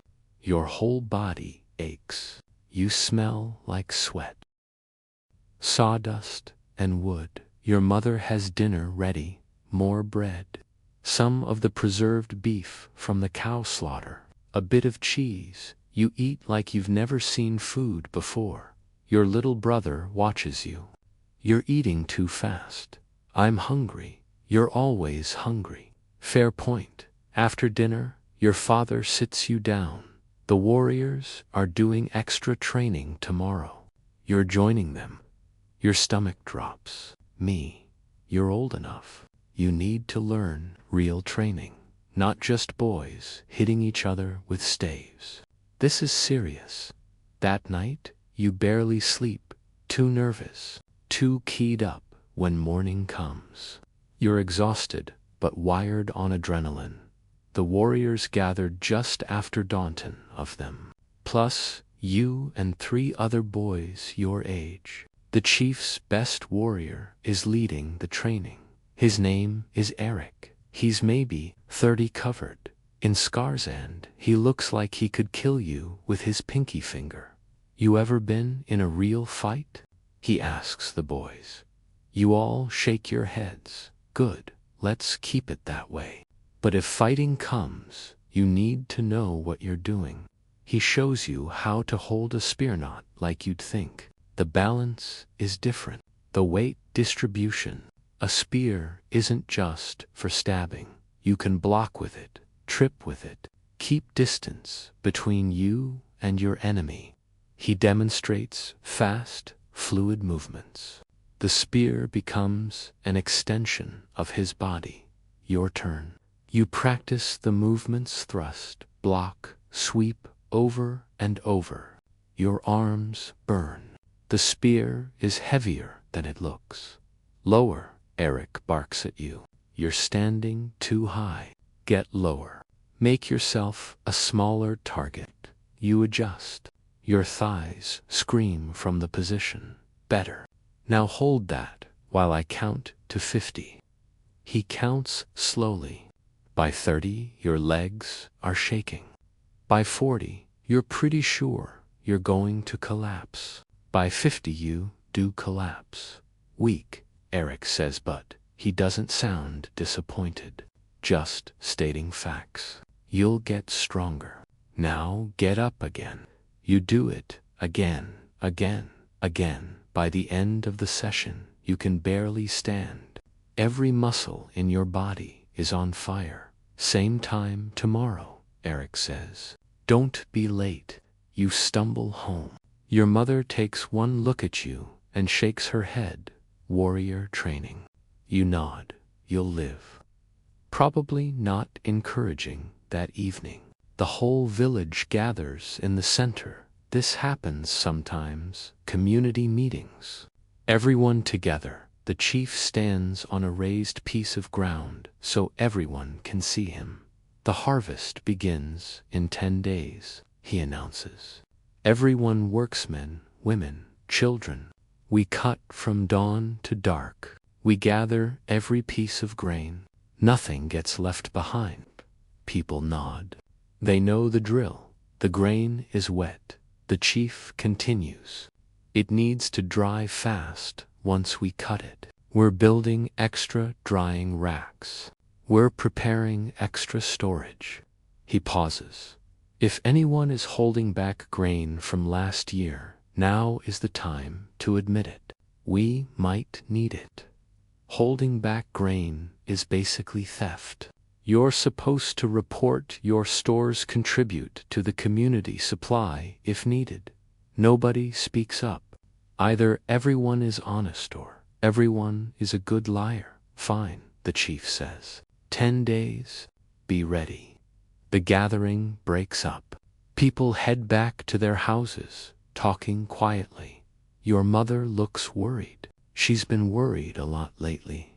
It'll be okay, your father tells her. You don't know that, no, but worrying won't help. She doesn't argue, just goes back to her work. That night, you lie in your straw pile, thinking about the harvest, about how much depends on it, about what happens if it fails. You've never lived through a failed harvest, but the old people have. They tell stories about it, about eating tree bark, about watching people waste away, about deciding who gets fed and who doesn't, about burying children. You don't want to think about it, but you can't stop thinking about it. Outside, thunder rumbles in the distance. More rain coming. The worst thing that could happen right now. The rain starts just before dawn. Hard, just a steady drizzle. But it's enough. The grain in the fields gets even wetter. Bending down under the weight, your father stands at the doorway of the longhouse, staring out at the rain. He doesn't say anything, doesn't need to. You all know what this means. The rain continues all day, and the next day, and the day after that. The harvest is supposed to start in a week, but if the grain is this wet, cutting it is pointless. It'll just rot anyway. People start making offerings to the gods, little ones at first, food, clay pots, small valuables. The rain doesn't stop. Bigger offerings, a chicken from one family, a pig from another. Still raining. The chief calls another meeting. We wait, 3 more days. If it doesn't stop, we cut anyway, wet or not. We'll dry it however we can. 3 days. You spend those days helping finish the new longhouse. The walls are going up, woven branches plastered with clay and strand. Yes, horse manure. It's exactly as gross as you imagined. It sounds, but it works. The mixture dries hard, keeps out the wind and rain, and lasts for years if you maintain it. You get covered in the stuff. It's in your hair, under your nails, all over your clothes. Your little brother thinks it's hilarious. You smell like a stable, he says, pointing. So do you, you shoot back. We all do. Yeah, but you have it in your hair. You chase him around the village. He squeals and runs, laughing. For a moment, things feel almost normal, almost okay. Then you remember the rain, the wet grain, the coming winter, and the moment passes. On the 3rd day, the rain stops. The clouds break up. The sun comes out. Everyone in the village lets out a collective breath. Maybe the gods were listening after all. The grain has 3 days to dry before the harvest begins. 3 days for the sun to bake out some of the moisture. It's not ideal, but it's something. People work faster on the house. Now that the rain has stopped, they want to get the roof on before it starts again. The thatched roof is the last major piece. Bundles of reeds from the bog, laid out in overlapping rows. When it's done right, it keeps out rain and snow. When it's done wrong, you get leaks, dripsy. Eventually, the whole thing rots. Your father and the other men are careful, methodical. Each bundle of thatch placed just so. You watch and learn. Someday you might need to do this yourself, might need to build your own house, keep your own family dry and warm. The knowledge gets passed down, father to son, mother to daughter, generation after generation. The house is almost done, just needs the final touches, the doorways, the internal partitions, the fireplace. But the basic structure is there, solid, strong, ready to shelter a family through the brutal winters. The family moving in is young couple just married, expecting their first child. They need a place of their own. The whole village helped build it. Now it's theirs. That's how community works here. You help because someday you'll need help. You give because someday you'll need to receive. It's not charity, it's survival. Pure and simple. That evening, the sky turns red, again orange and red. Like fire spreading across the horizon, the old people nod to each other. Weather's changing, for better or worse. Guess we'll find out. You sit with your family around the fire. Your little sister is practicing her sewing. Your brother is playing with his wooden horse. Your parents are talking quietly about the harvest, about supplies, about the winter ahead. Normal life, normal worries, but nothing feels normal. Everything feels balanced on a knife edge. One wrong move and it all falls apart. You pull your sheepskin closer. The fire crackles and pops. Smoke drifts up through the thatched roof. Tomorrow, warrior training again. More house building. More preparing for the harvest. More surviving, one day at a time. That's all you can do. One day, then another, then another, then another until winter comes. And then you fight like hell to survive that. Your mother adds wood to the fire. The flames leap higher. Get some sleep, she tells you. Big day tomorrow. Every day is a big day here. Every day matters. You close your eyes, listening to the fire, to your family breathing, to the sounds of the village settling in for the night. Still alive. still together. Still fighting tomorrow, you'll fight again. And the day after that, for as long as it takes, for as long as you can. That's just how it is. How it's always been. How it'll always be until it isn't. Harvest day arrives with clear skies. Everyone is up before dawn. The whole village. Men, women, children over the age of maybe 6. Everyone who can hold a scythe, or rake, or carry bundles. The fields are still damp from all the rain. But the grain has dried enough. It has to be enough. Your father hands you a scythe, not the new one from the marketplace, but an older one, duller still, sharp enough to cut. Stay with the women and children, he tells you. The men will cut. You rake and bundle. The men line up at the edge of the field. Your father, the chief, the warriors, every able-bodied man in the village. They all have scythes. The chief raises his hand, then drops it. The cutting begins. Swish, swish, the sound of blades cutting through grains. Steady. The men move in a line across the field, cutting everything in their path. Behind them, the women and children rake the cut grain into piles. You help bundle it with leather cord, tie it tight, stack it to dry. The work is backbreaking. You bend, rake, bundle, carry over and over. The sun climbs higher. It gets hot. You're sweating through your tunic. Nobody complains. Nobody stops. This is survival. You work until the job is done, or you drop. Those are the only 2 options. Your little sister is raking next to you. She's 9 and she's working just as hard as the adults. Her face is red from exertion, but she doesn't quit.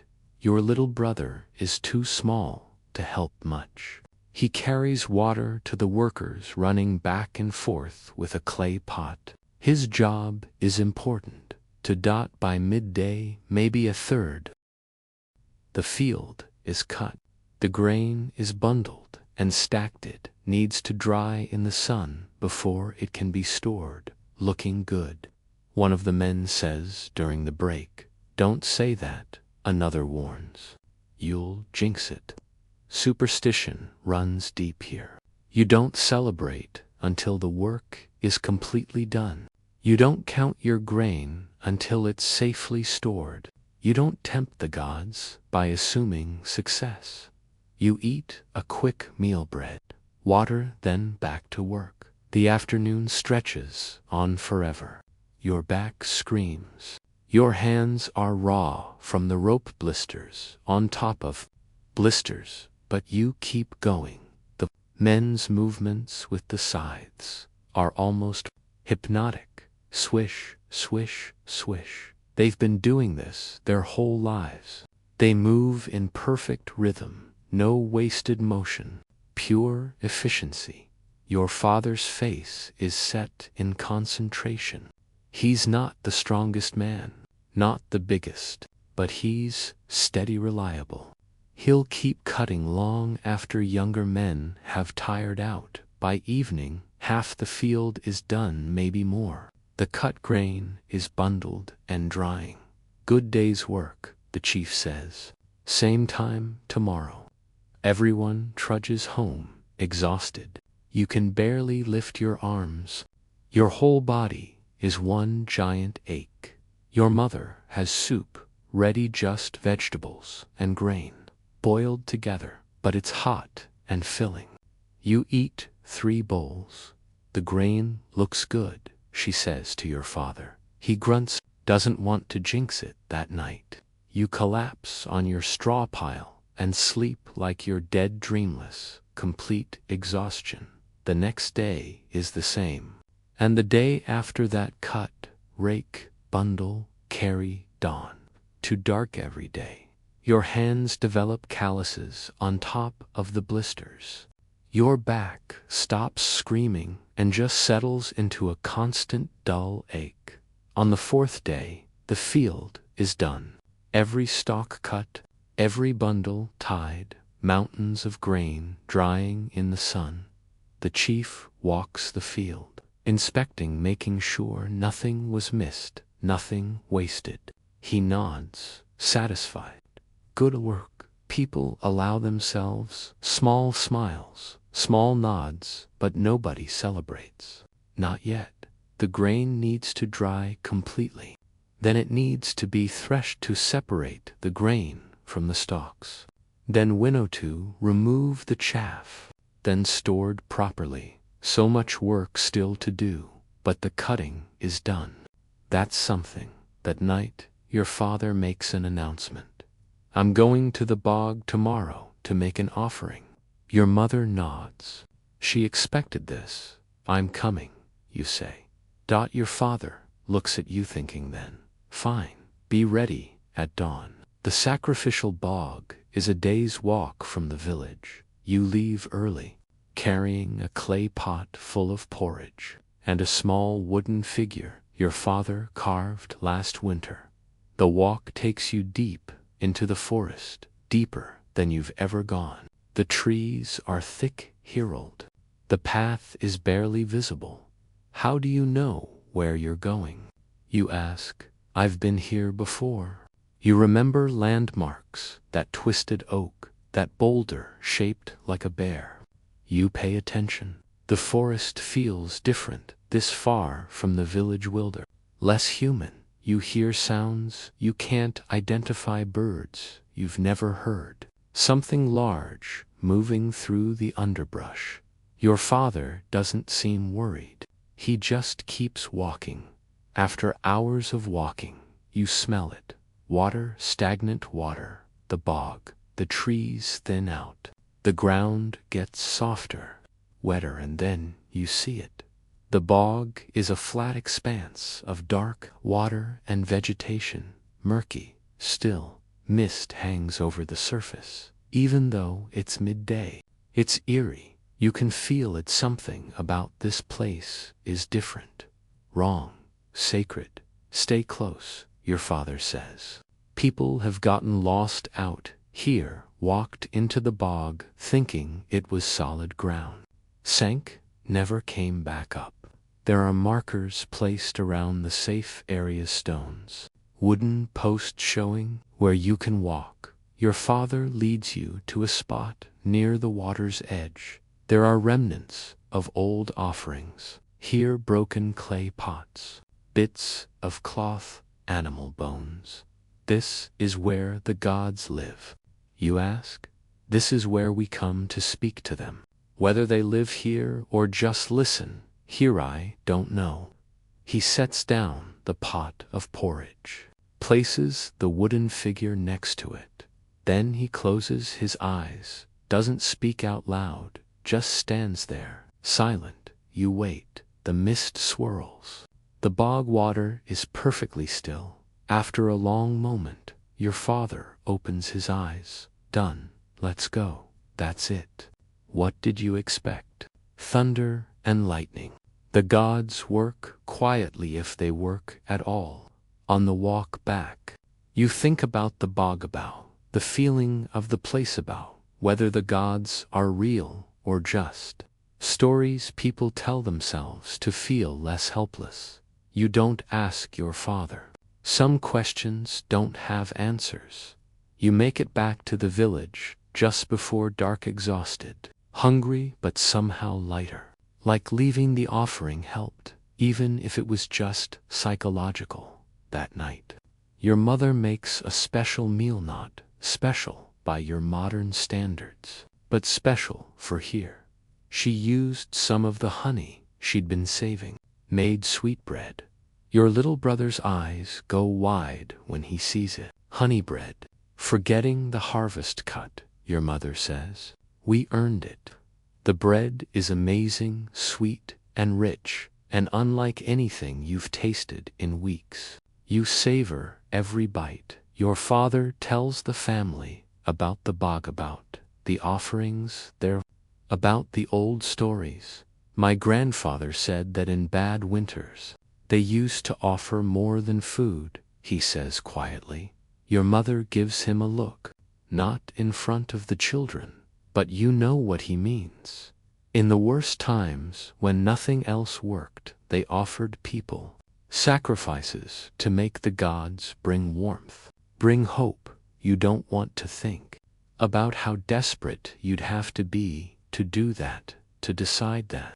Killing someone might save everyone else, but you understand it in a horrible way. When your choice is everyone dies or one person dies. The math is brutal but simple. Your little sister changes the subject. Tell us about the ships at the marketplace. You describe them, the tall masts, the sails, the way they looked against the water. Your brother listens with wide eyes. I want to go on a ship someday. Maybe you will, your mother says, but she doesn't sound convinced. Most people here never travel more than a day's walk from where they were born. Ships are for traders, raiders, rich people. Your father adds more wood. The smoke swirls up toward the roof like always. Outside, you hear the night watch calling to each other, making sure everyone's still there, still safe, that the strangers haven't been seen in over a week. Maybe they moved on. Maybe they were never a threat. Or maybe they were just waiting. Your father seems to be thinking the same thing. Eric wants to send scouts, he says to your mother. Track the strangers. See where they went. That's asking for trouble. So is sitting here wondering when they'll attack, if they attack. We don't know. They're hostile, armed men watching villages. What else would they be? Your mother doesn't answer.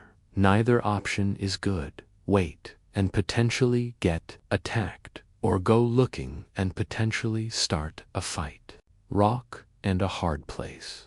The chief will decide tomorrow. Either way, the village needs to be ready. You lie in your straw pile that night, thinking about the bog, about the offerings, about the strangers, about how fragile everything is, how one bad harvest, one raid, one angry god could end everything. But you're still here, still alive. The harvest was cut. The grain is drying. Tomorrow you'll start threshing, separating the grain from the stalks. More back-breaking work. But it's work that means survival. Work that means eating this winter. You'll take it. The smoke in the longhouse is thick tonight. Your eyes water. Your throat burns a little, but you're used to it. You don't even notice anymore.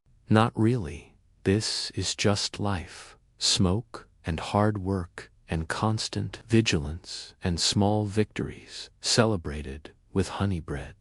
Your little brother is already asleep. Your sister is drowsing. Your parents are talking quietly by the fire, normal, safe for now. You close your eyes. Let the sounds of home wash over you. The crackling fire, your family breathing, the wind outside. Unlike your soft bed back in your real time, this straw pile is uncomfortable and scratchy. The smell of smoke is in everything.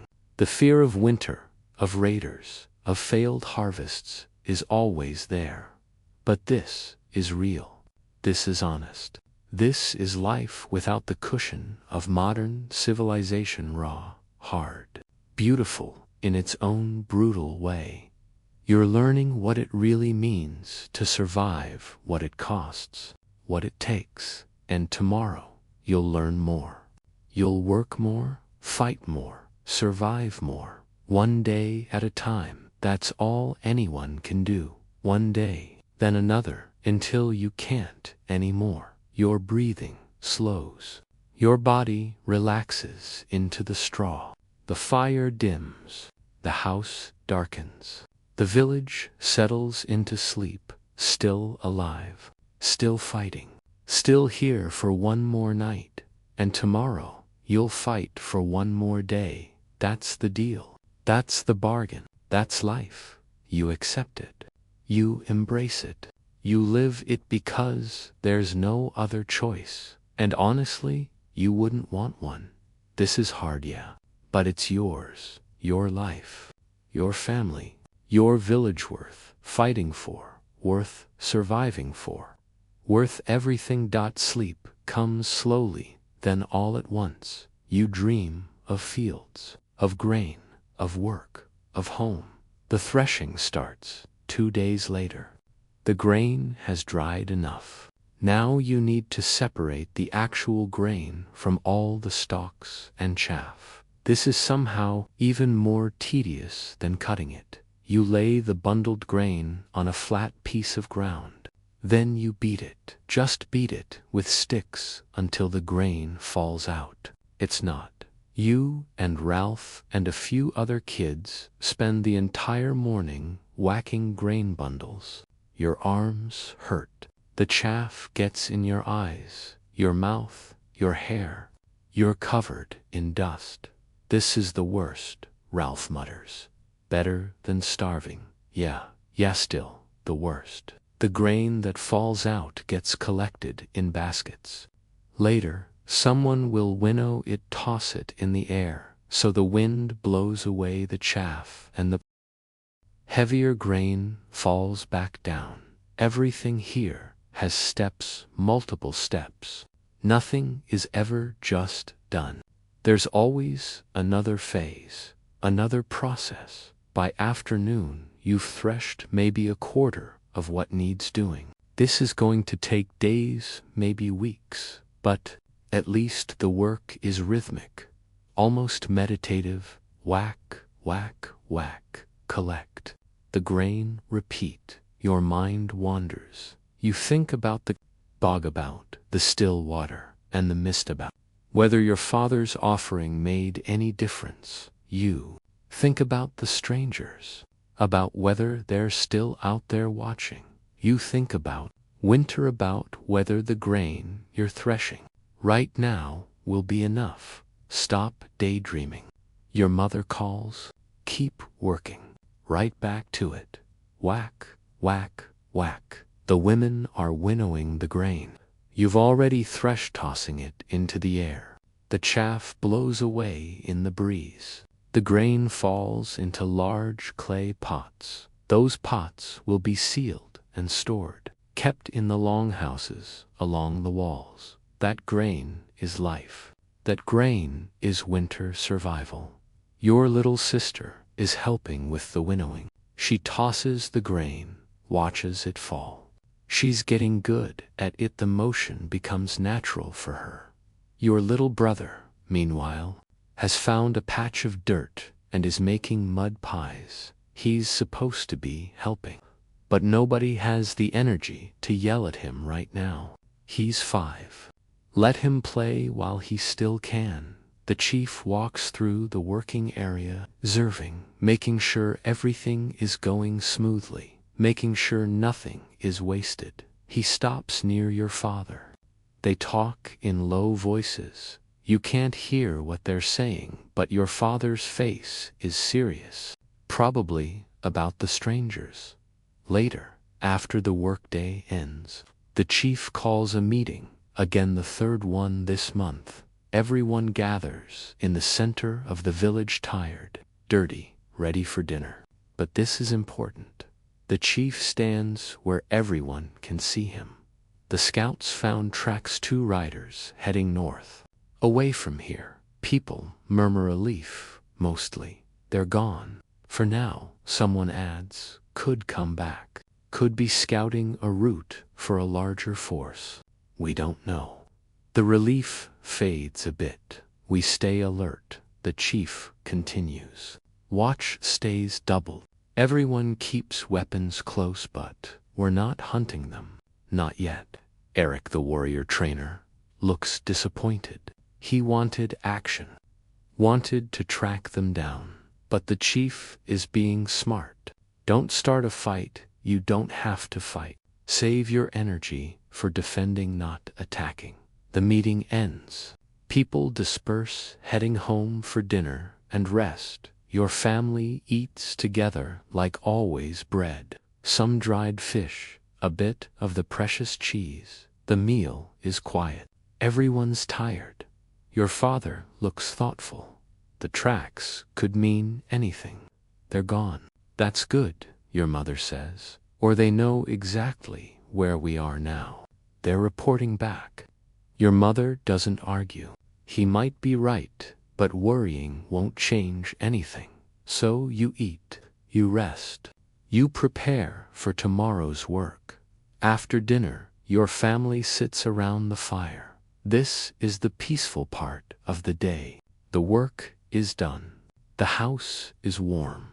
The fire is bright. Your father carves while he sits working on a new wooden cup. He shapes it slowly, carefully shaving off thin curls of wood with his knife. Your mother is mending clothes.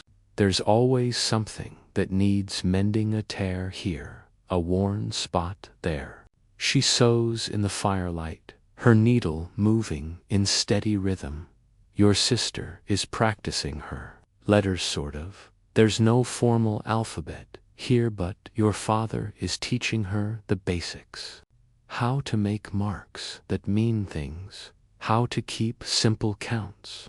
Most people can't read or write, but knowing even a little can be useful for keeping track of supplies, for marking property, for remembering. Your little brother is already asleep in his corner, sprawled out like he owns the place. Dead to the world, the fire crackles. Smoke drifts upward. The longhouse feels cozy tonight, safe. Tell us about the old battles. Your sister says to your father. He glances at her. I've told you those stories 100 times. I like them. He sighs, but you can tell he's not really annoyed. He likes telling the stories too. All right. Which one? The one where grandfather fought the chief from across the fjord. Your father sets down his carving, settles back against the wall. All right. So this was before I was born. My father was young, then maybe 20. There was a dispute over fishing rights. Someone's nets got cut. Someone's boat got damaged. Who started it? You ask? Nobody knows. Everybody claims the other side started it. Doesn't really matter. Once it started, it escalated. He pokes at the fire with a stick. The two chiefs agreed to settle it with a fight. 10 warriors, each side, meet in a field. Last side standing wins. How many died? Your sister asks. 6 men, total 3 from each side. My father took a spear to the shoulder, but survived. Healed up, still had the scar when he died. Neither side, really.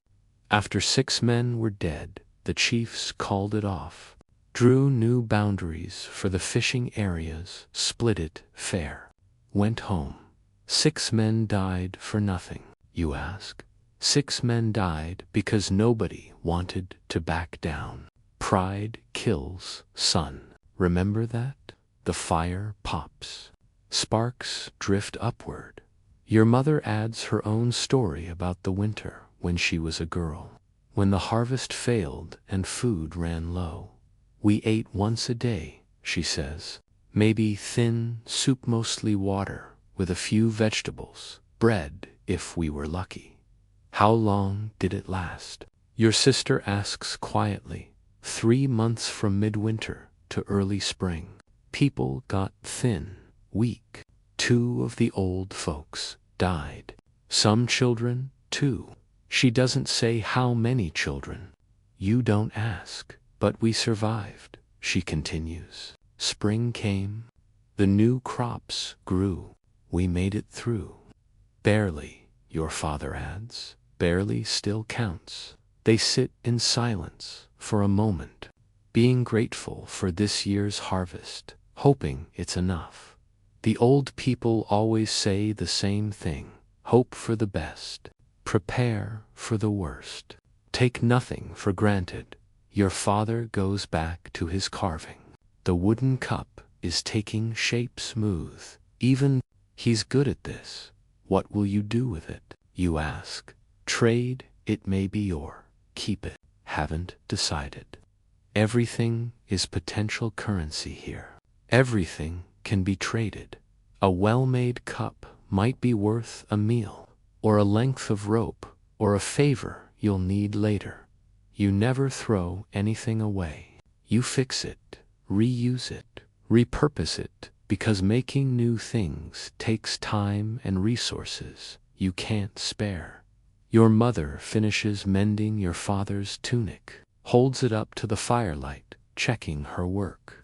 Satisfied, she folds it and sets it aside. Time for sleep soon, she says. Nobody argues. Everyone's exhausted. The workdays are brutal right now. Harvest season means pushing hard from dawn to dark, but there's a comfort in the routine. The sameness. Wake up, work, eat, sleep, repeat. It's predictable, safe in its own way. Outside, you hear the watch calling, all quiet, all safe. The response comes from the other side of the village. All quiet, all safe. They do this every hour through the night, checking in, making sure nobody's sneaking up, making sure the village is secure. It's reassuring knowing someone's watching while you sleep. Your father banks the fire, covers it with ash to keep the coals alive until morning. The house dims. Shadows grow longer. You settle into your straw pile. The usual discomfort. The usual smell, but it's familiar now. Almost comfortable in a weird way. Your sister yawns. Your mother blows out the small oil lamp she'd been using for her mending work. Darkness settles over the long house, just the faint glow of the banked fire, just the sound of breathing. Your father's voice comes quiet from the darkness. Good work today, everyone. Your mother murmurs agreement. You think about the grain stored along the walls, the pots full of hard-won food, the result of weeks of back-breaking labor. It's enough, probably. Maybe, hopefully. You won't know until winter. Won't know if you calculated right, if you gathered enough, if you'll make it through. But for tonight, chewer warm, fed, safe. That's all you can ask for. Outside, the wind picks up. Autumn is coming. You can feel it in the air. The days are getting shorter. The nights cooler. Winter is always coming, always lurking, always waiting. But you're ready as you can be. The grain is harvested. The meat is preserved. The firewood, the house is repaired. You did everything right, everything you could. Now it's up to the gods, and luck, and the weather, and 100 other things you can't control. Your breathing slows. Your muscles relax. The ache from the day's work fades into the background. Sleep pulls at you warm and heavy and irresistible. The last thing you hear is your father's quiet breathing, steady, calm, the sound of someone who's done this 1,000 times. Who knows how to survive? Who will teach you everything he knows? You're lucky, luckier than you realize. You have family, shelter, food, knowledge. You have a fighting chance. That's all anyone gets. Hera, fighting chance. You take it. You live it. You survive it one day at a time, one night at a time, just like this. The darkness is complete now. The fire just barely glowing. The smoke hanging thick in the air. But you don't notice. You're already drifting already, falling into sleep. Tomorrow will bring more work, more threshing, more winnowing, more preparing. But tomorrow is tomorrow. Tonight, you rest. Tonight, you're safe. Tonight, you're home manned. That's enough. More than enough. everything you need. Your eyes close. Your breathing deepens. The village sleeps around you, 40 people in their longhouses, all surviving together, all fighting together, all making it work, somehow against all odds. You sleep deep and dreamless, the sleep of the exhausted, the grateful, the survivor, and outside, the watch keeps calling, all quiet, all safe, all through the night, protecting, watching, guarding, while you sleep, while you rest, while you gather strength for tomorrow, for winter, for whatever comes next. The fire dims, the night deepens. The village rests, still alive, still fighting, still here. The grain is finally last kernel, sealed in clay pots, lined up. Along the walls of every longhouse in the village, heavy pots that represent months of survival. You stand back and look at them, dozens of pots full of grain. Food for the winter, it's done. Your father stands next to you also, looking. He doesn't say anything, just nods once. Satisfied. Your mother runs her hand along the top of one pot like she's making sure it's real, that it's actually there. Enough. You ask quietly. We'll find out. Your father says, but he doesn't sound worried. Just realistic. The harvest is in. The work is done. Now comes the waiting, the winter, the test. But for today, there's a kind of peace, completion. The village feels different somehow, like everyone is breathing easier. The chief calls a gathering, not a meeting this time. Just a gathering. The whole village in the center as the sun sets. We did well. The chief says simple words, but they carry weight. The harvest is in. We're prepared. We survived another year. People nod quiet satisfaction. No cheering, no celebration, just acknowledgement. Tomorrow we rest. The chief continues. One day no work, just rest. This gets a reaction. People smile. A full day of rest is rare, almost unheard of. We earned it, the chief says. Enjoy it. The gathering breaks up slowly. People talk quietly, making plans for tomorrow's rest, what they'll do with a whole day of nothing. Your family heads back to the longhouse. Your little brother is practically bouncing. A whole day. Really, really, really, your mother confirms. Can I play all day? You can play all day. He runs ahead, already planning elaborate games with his wooden horse. That night, dinner feels different, peaceful. Your mother makes a proper stew, uses some of the preserved beef, adds vegetables from the garden, seasons it with herbs she's been saving. It smells amazing, tastes even better. You eat slowly, savoring it. This might be the last good meal before winter rations start, before you're counting every bite, stretching supplies. But tonight, you eat well. You enjoy it. Your father tells more stories about his childhood, about learning to farm, about his own father teaching him everything he knows. I was terrible at first, he admits. Broke more tools than I used properly. Your grandfather had the patience of a saint. What happened to him?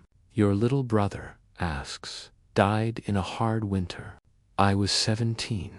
Had to take over the farm, take care of my mother and sister. He pokes at the fire. Grew up fast that year. Your mother adds her own memories about learning to weave, to cook, to preserve food skills passed down from her mother. I thought I knew everything, she says. Then I got married, moved here, realized I knew nothing. You figured it out, your father says. We figured it out together. They look at each other across the Fira quiet moment. Years of partnership, survival, building a life. Your sister asks about the ships again. She's fascinated by them, the idea of traveling, seeing other places. Maybe someday I'll see one, she says. Maybe, your mother says gently. But life here is good too. Different doesn't always mean better. Your sister nods, but you can see it in her eyes. The wondering, the curiosity about what's out there. You understand. You feel it too, sometimes the sense that there's a bigger world beyond the forest, beyond the village. But this is your world. These people, this life, hard as it is, it's yours. The fire burns steady. The smoke drifts upward. The longhouse is warm and quiet and safe. Outside, the evening sky is clear. Stars start to appear. The air is cool, but not cold. Autumn settling in gently. Your father goes to check on the animals one last time. The cows are settled. The sheep are quiet. The pigs are sleeping. Everything is peaceful when he comes back. He sits heavily on his straw, piled but content. Good day, he mutters. Good year, your mother corrects. He smiles. Good year. Your little brother is already asleep, clutching his wooden horse. Your sister is drowsing by the fire. The work is done. The harvest is in. The village is safe for now. Everything is okay. Your mother banks the fire, load just enough to keep coals for morning. The house darkens. Shadows settle. You lie in your straw pile, feeling the familiar poke of stems, smelling the familiar smoke, hearing the familiar sounds of your family settling in for sleep. It's not comfortable by modern standards, not soft, not clean, not easy, but it's home. And after everything you've learned, everything you've done, everything you've survived, you understand what home really means. It's not about comfort, not about convenience. It's about people, family, community, working together to survive, supporting each other through the hard times. It's about knowing your place, your role, your value. It's about being part of something bigger than yourself. The village sleeps around you, 40 people in their life, each family with their own struggles, their own stories, their own survival, but all connected, all working together, all making it work. You think about your real bed, your real time, the soft mattress, the clean sheets, the climate control, the refrigerator full of food, the grocery stores, the hospitals, the safety, all the things you take for granted, all the things that make life easy. And you feel a wave of gratitude, deep and overwhelming, for everything you have, everything. That makes survival automatic rather than a daily struggle. But you also feel something else. Respect, deep respect for these people, for this life, for what it takes to survive. Without all those modern conveniences, they're not less than you, not primitive, not backwards. They're survivors, warriors, experts, in a way of life that demands everything from them. They work harder in a day than most modern people work in a week. They know skills that are lost to time.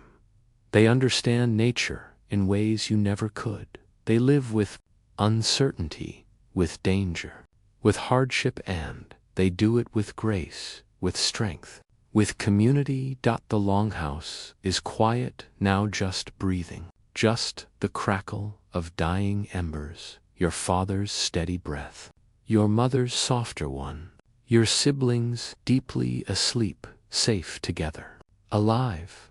You've learned so much about work, about survival, about what it really takes to live, when nothing is guaranteed, about the value of food, of shelter, of family, about the strength it takes to face each day knowing it might not go well and doing it anyway because you have to, because that's life. The straw beneath you doesn't feel as uncomfortable anymore. Your body has adapted, gotten used to it. The smoke doesn't burn your throat as much. You breathe it without thinking. The cold doesn't bother you like it did at first. You've learned to conserve warmth, to wrap yourself, to settle in. You've adapted, just like they do. Just like humans always do. We survive. We adapt. We continue generation after generation through ice ages and plagues and wars and famines. We keep going. These people, in this village, in Iron Age Scandinavia, they're part of that story. Part of that endless chain of survival. And so are you, in your own time. In your own way, different challenges, different tools, different threats, but the same core truth. Keep going. Keep fighting. Keep surviving. Your breathing slows, deepens your muscles. Relax completely. The warmth from the fire Ivan banked, lows, rounds you, holds you. Outside the watch calls one last time, all quiet. All safe. The response echoes back, all quiet, all safe, and it is for tonight. For this moment, all quiet, all safe. Your family breathing around you. The village sleeping peacefully. The harvest stored. The preparations complete. Ready for whatever comes together. Strong, alive. Your eyes grow heavy. The darkness is complete and comfortable. Now not scary, just peaceful. Just rest. You've earned it. The village has earned it. All that work, all that effort, all that survival. Tomorrow you'll rest, play, laugh, enjoy being alive. But tonight, you sleep deep, peaceful, grateful for this life, this experience, this understanding, for the knowledge of what survival really means, what it costs, what it takes, for the appreciation of everything you have in your real time, every convenience, every safety, every comfort. You'll never take them for granted again. You'll never forget what you learned here, the value of work, of community, of resilience, of home. Your breathing matches your father's nozzle, steady, the rhythm of sleep. The fire glows faintly. The smoke drifts. The village rests sand. You rest with it, part of it, connected to it, learning from it, these people, this life, this harsh, beautiful, honest existence. You understand now. You really understand. And as you drift off to sleep, surrounded by the warmth of family and home, you carry that understanding with you into dreams, into rest, into the peaceful darkness, safe, warm, together, just as it should be, just as it's always been, just as it will always be, people surviving together against the odds, finding moments of peace, of joy, of rest between the hard work, the struggle, the fight, that these moments matter, these peaceful evenings, these quiet nights. They're what you're fighting for, what you're surviving for, not just to stay alive, but to live, to have these moments, these connections, this peace. And now, in your own warm bed, in your own safe home, you can rest. To let the story of Iron Age Scandinavia fade gently into your dreams. Let yourself drift into peaceful, grateful sleep, knowing that whatever challenges tomorrow brings, you're ready for them, just like Bjorn and his family, one day at a time, one peaceful night at a time. Sleep well. The last of the grain gets stored 3 weeks later. Every pot is filled. Every bundle accounted for. The village has enough. Probably enough. You hope it's enough. The chief does a final count, walking from house to house, checking stores, making notes on a piece of bark with charcoal marks. When he's done, he calls one last meeting. We have food for winter, he announces. Not plenty but enough, if we're careful. If we ration, people nod. Careful, they can do that. Rationing, they understand. The new house is finished. The repairs are done. The firewood is stacked. More nods. We did good work, of us. It's not a celebration, not quite, but there's satisfaction, relief. You made it. The harvest is in. Winter can come now. You're as ready as you'll ever be. That evening, your family shares a better meal than usual. Not fancy, but more food than you'd normally eat. A small celebration. Your mother made bread with some of the fresh grain. The smell fills the long house warm and comforting. Your little brother gets his own whole piece. He grins ear to ear. Can we have this every day? No, your mother says, but she's smiling. Your father is relaxed tonight. Actually relaxed.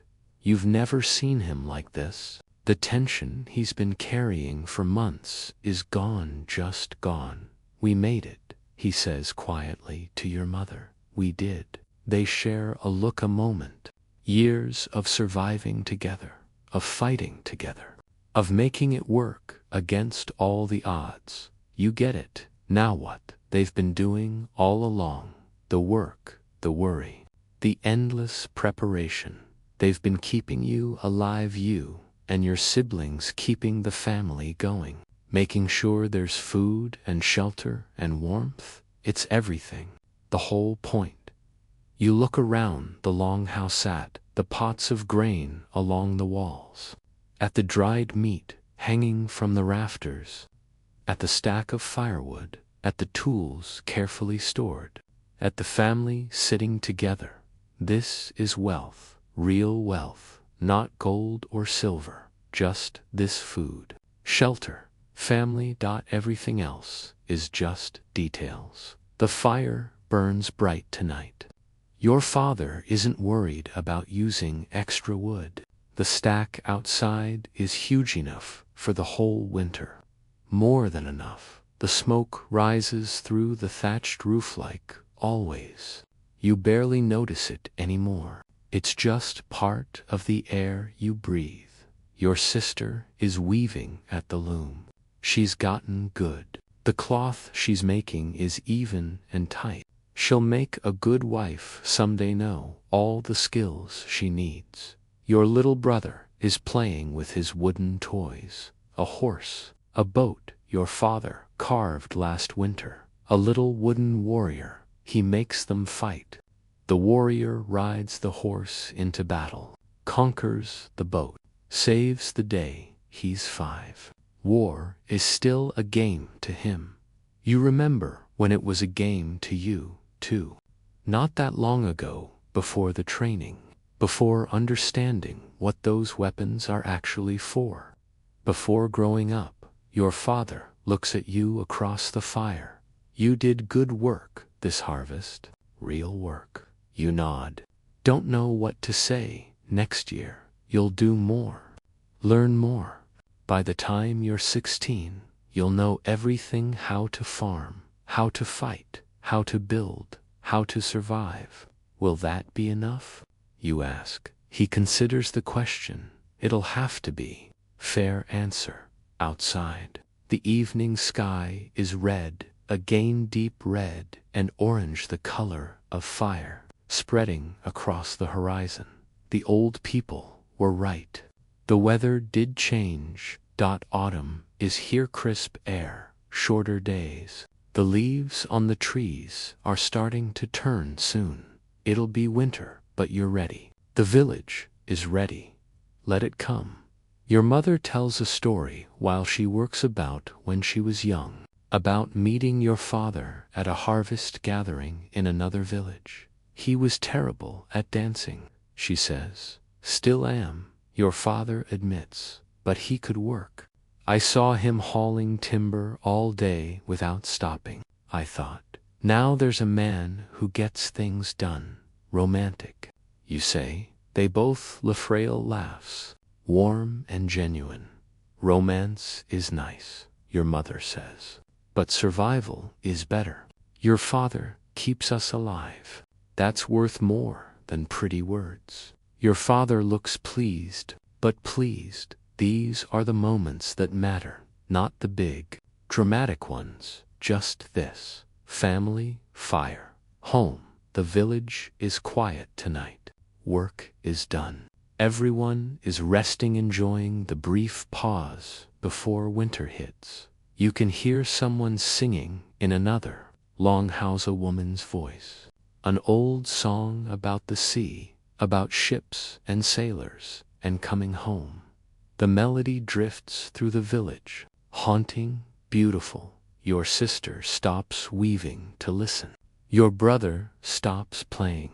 Even your parents pause, just listening, just being. The song ends. The village settles back into quiet, just the wind, just the fires, just life. You think about everything that's happened: the grinding grain, the forest gathering, the marketplace, the training, the harvest, the bog weeks and weeks of work, of learning, of surviving. You're different, more capable. You've learned what it really takes to live. What people had to do for thousands of years just to make it through another day. No grocery stores, no hospitals, no safety nets, just work, just skill, just community, just fighting like hell to stay alive. Your soft bed back home seems like another world, now another life. So easy, so comfortable, so safe. You've got electricity, running water, heat at the touch of a button, food whenever you want it, medicine, doctors, police, all the things that make life not just survivable, but comfortable.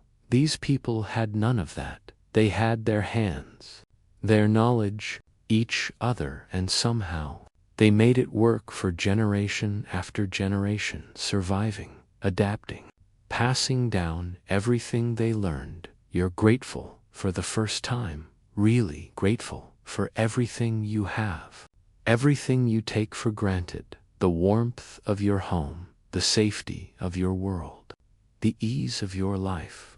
All of it built on the backs of people like this, people who worked themselves to exhaustion just to see another spring. Your father adds wood to the fire one last time. The flames leap up bright and warm. Time for sleep, your mother says gently. Your siblings settle into their straw piles. Your parents lie down on theirs. You find your spot, the familiar scratchy straw, the sheepskin that smells like animal, the smoky air that burns your throat just a little, but it's home. It's safe. It's enough. The fire crackles. The smoke drifts. The village breathes around you. 40 people, all surviving together, all making it work, all protecting each other. That's the real secret: community. Nobody survives alone here. You need each other. Depend on each other. Fight for each other. You're part of something bigger than yourself, part of a chain stretching back centuries, part of the ongoing struggle to survive, to thrive, to live. Your eyes grow heavy. The work of the day catches up to you. The warmth of the fire, the comfort of family close by. The longhouse stands like a protective shelter over you, over everyone, keeping out the cold, keeping out the dark, keeping everyone safe. The warmth and light from the fireplace keep the evil spirits at bay, keep the unknown at a distance, provide comfort. The red evening sky fades to darkness. Stars appear, cold, distant, beautiful. Tomorrow will bring new work. Always new work. But tonight you rest. Tonight you're grateful for the harvest, for your family, for surviving another season, for everything you've learned, everything you've become. You're not the same person who woke up in this longhouse weeks ago. You're stronger, no more capable, more aware of what life really costs, and back in your real bed, in your real time, you'll carry this with you, this understanding, this appreciation, this knowledge of what survival really means. The fire dims to glowing embers. The house grows dark. Sleep pulls at you heavy, warm, irresistible. Your breathing slows, matches the rhythm of your family around you. All of you breathing together. All of you alive together. The village settles into the night. The watch calls softly. All quiet. All safe, and you drift. Let go. Float away on the warmth and smoke and comfort of home. Your soft pillow. Your warm blanket. Your safe room, all waiting for you. But for now, you're here in the Iron Age, in Scandinavia. 2,000 years ago, living, learning, surviving. One more night. One more breath. One more moment of peace. The straw beneath you. The sheepskin over you.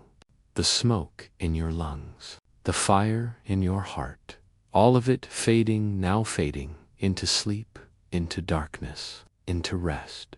You've earned this peace, this comfort, this moment of safety. You fought for it, worked for it, survived for it, and now you rest deep and peaceful, warm and safe. Let the Iron Age fade.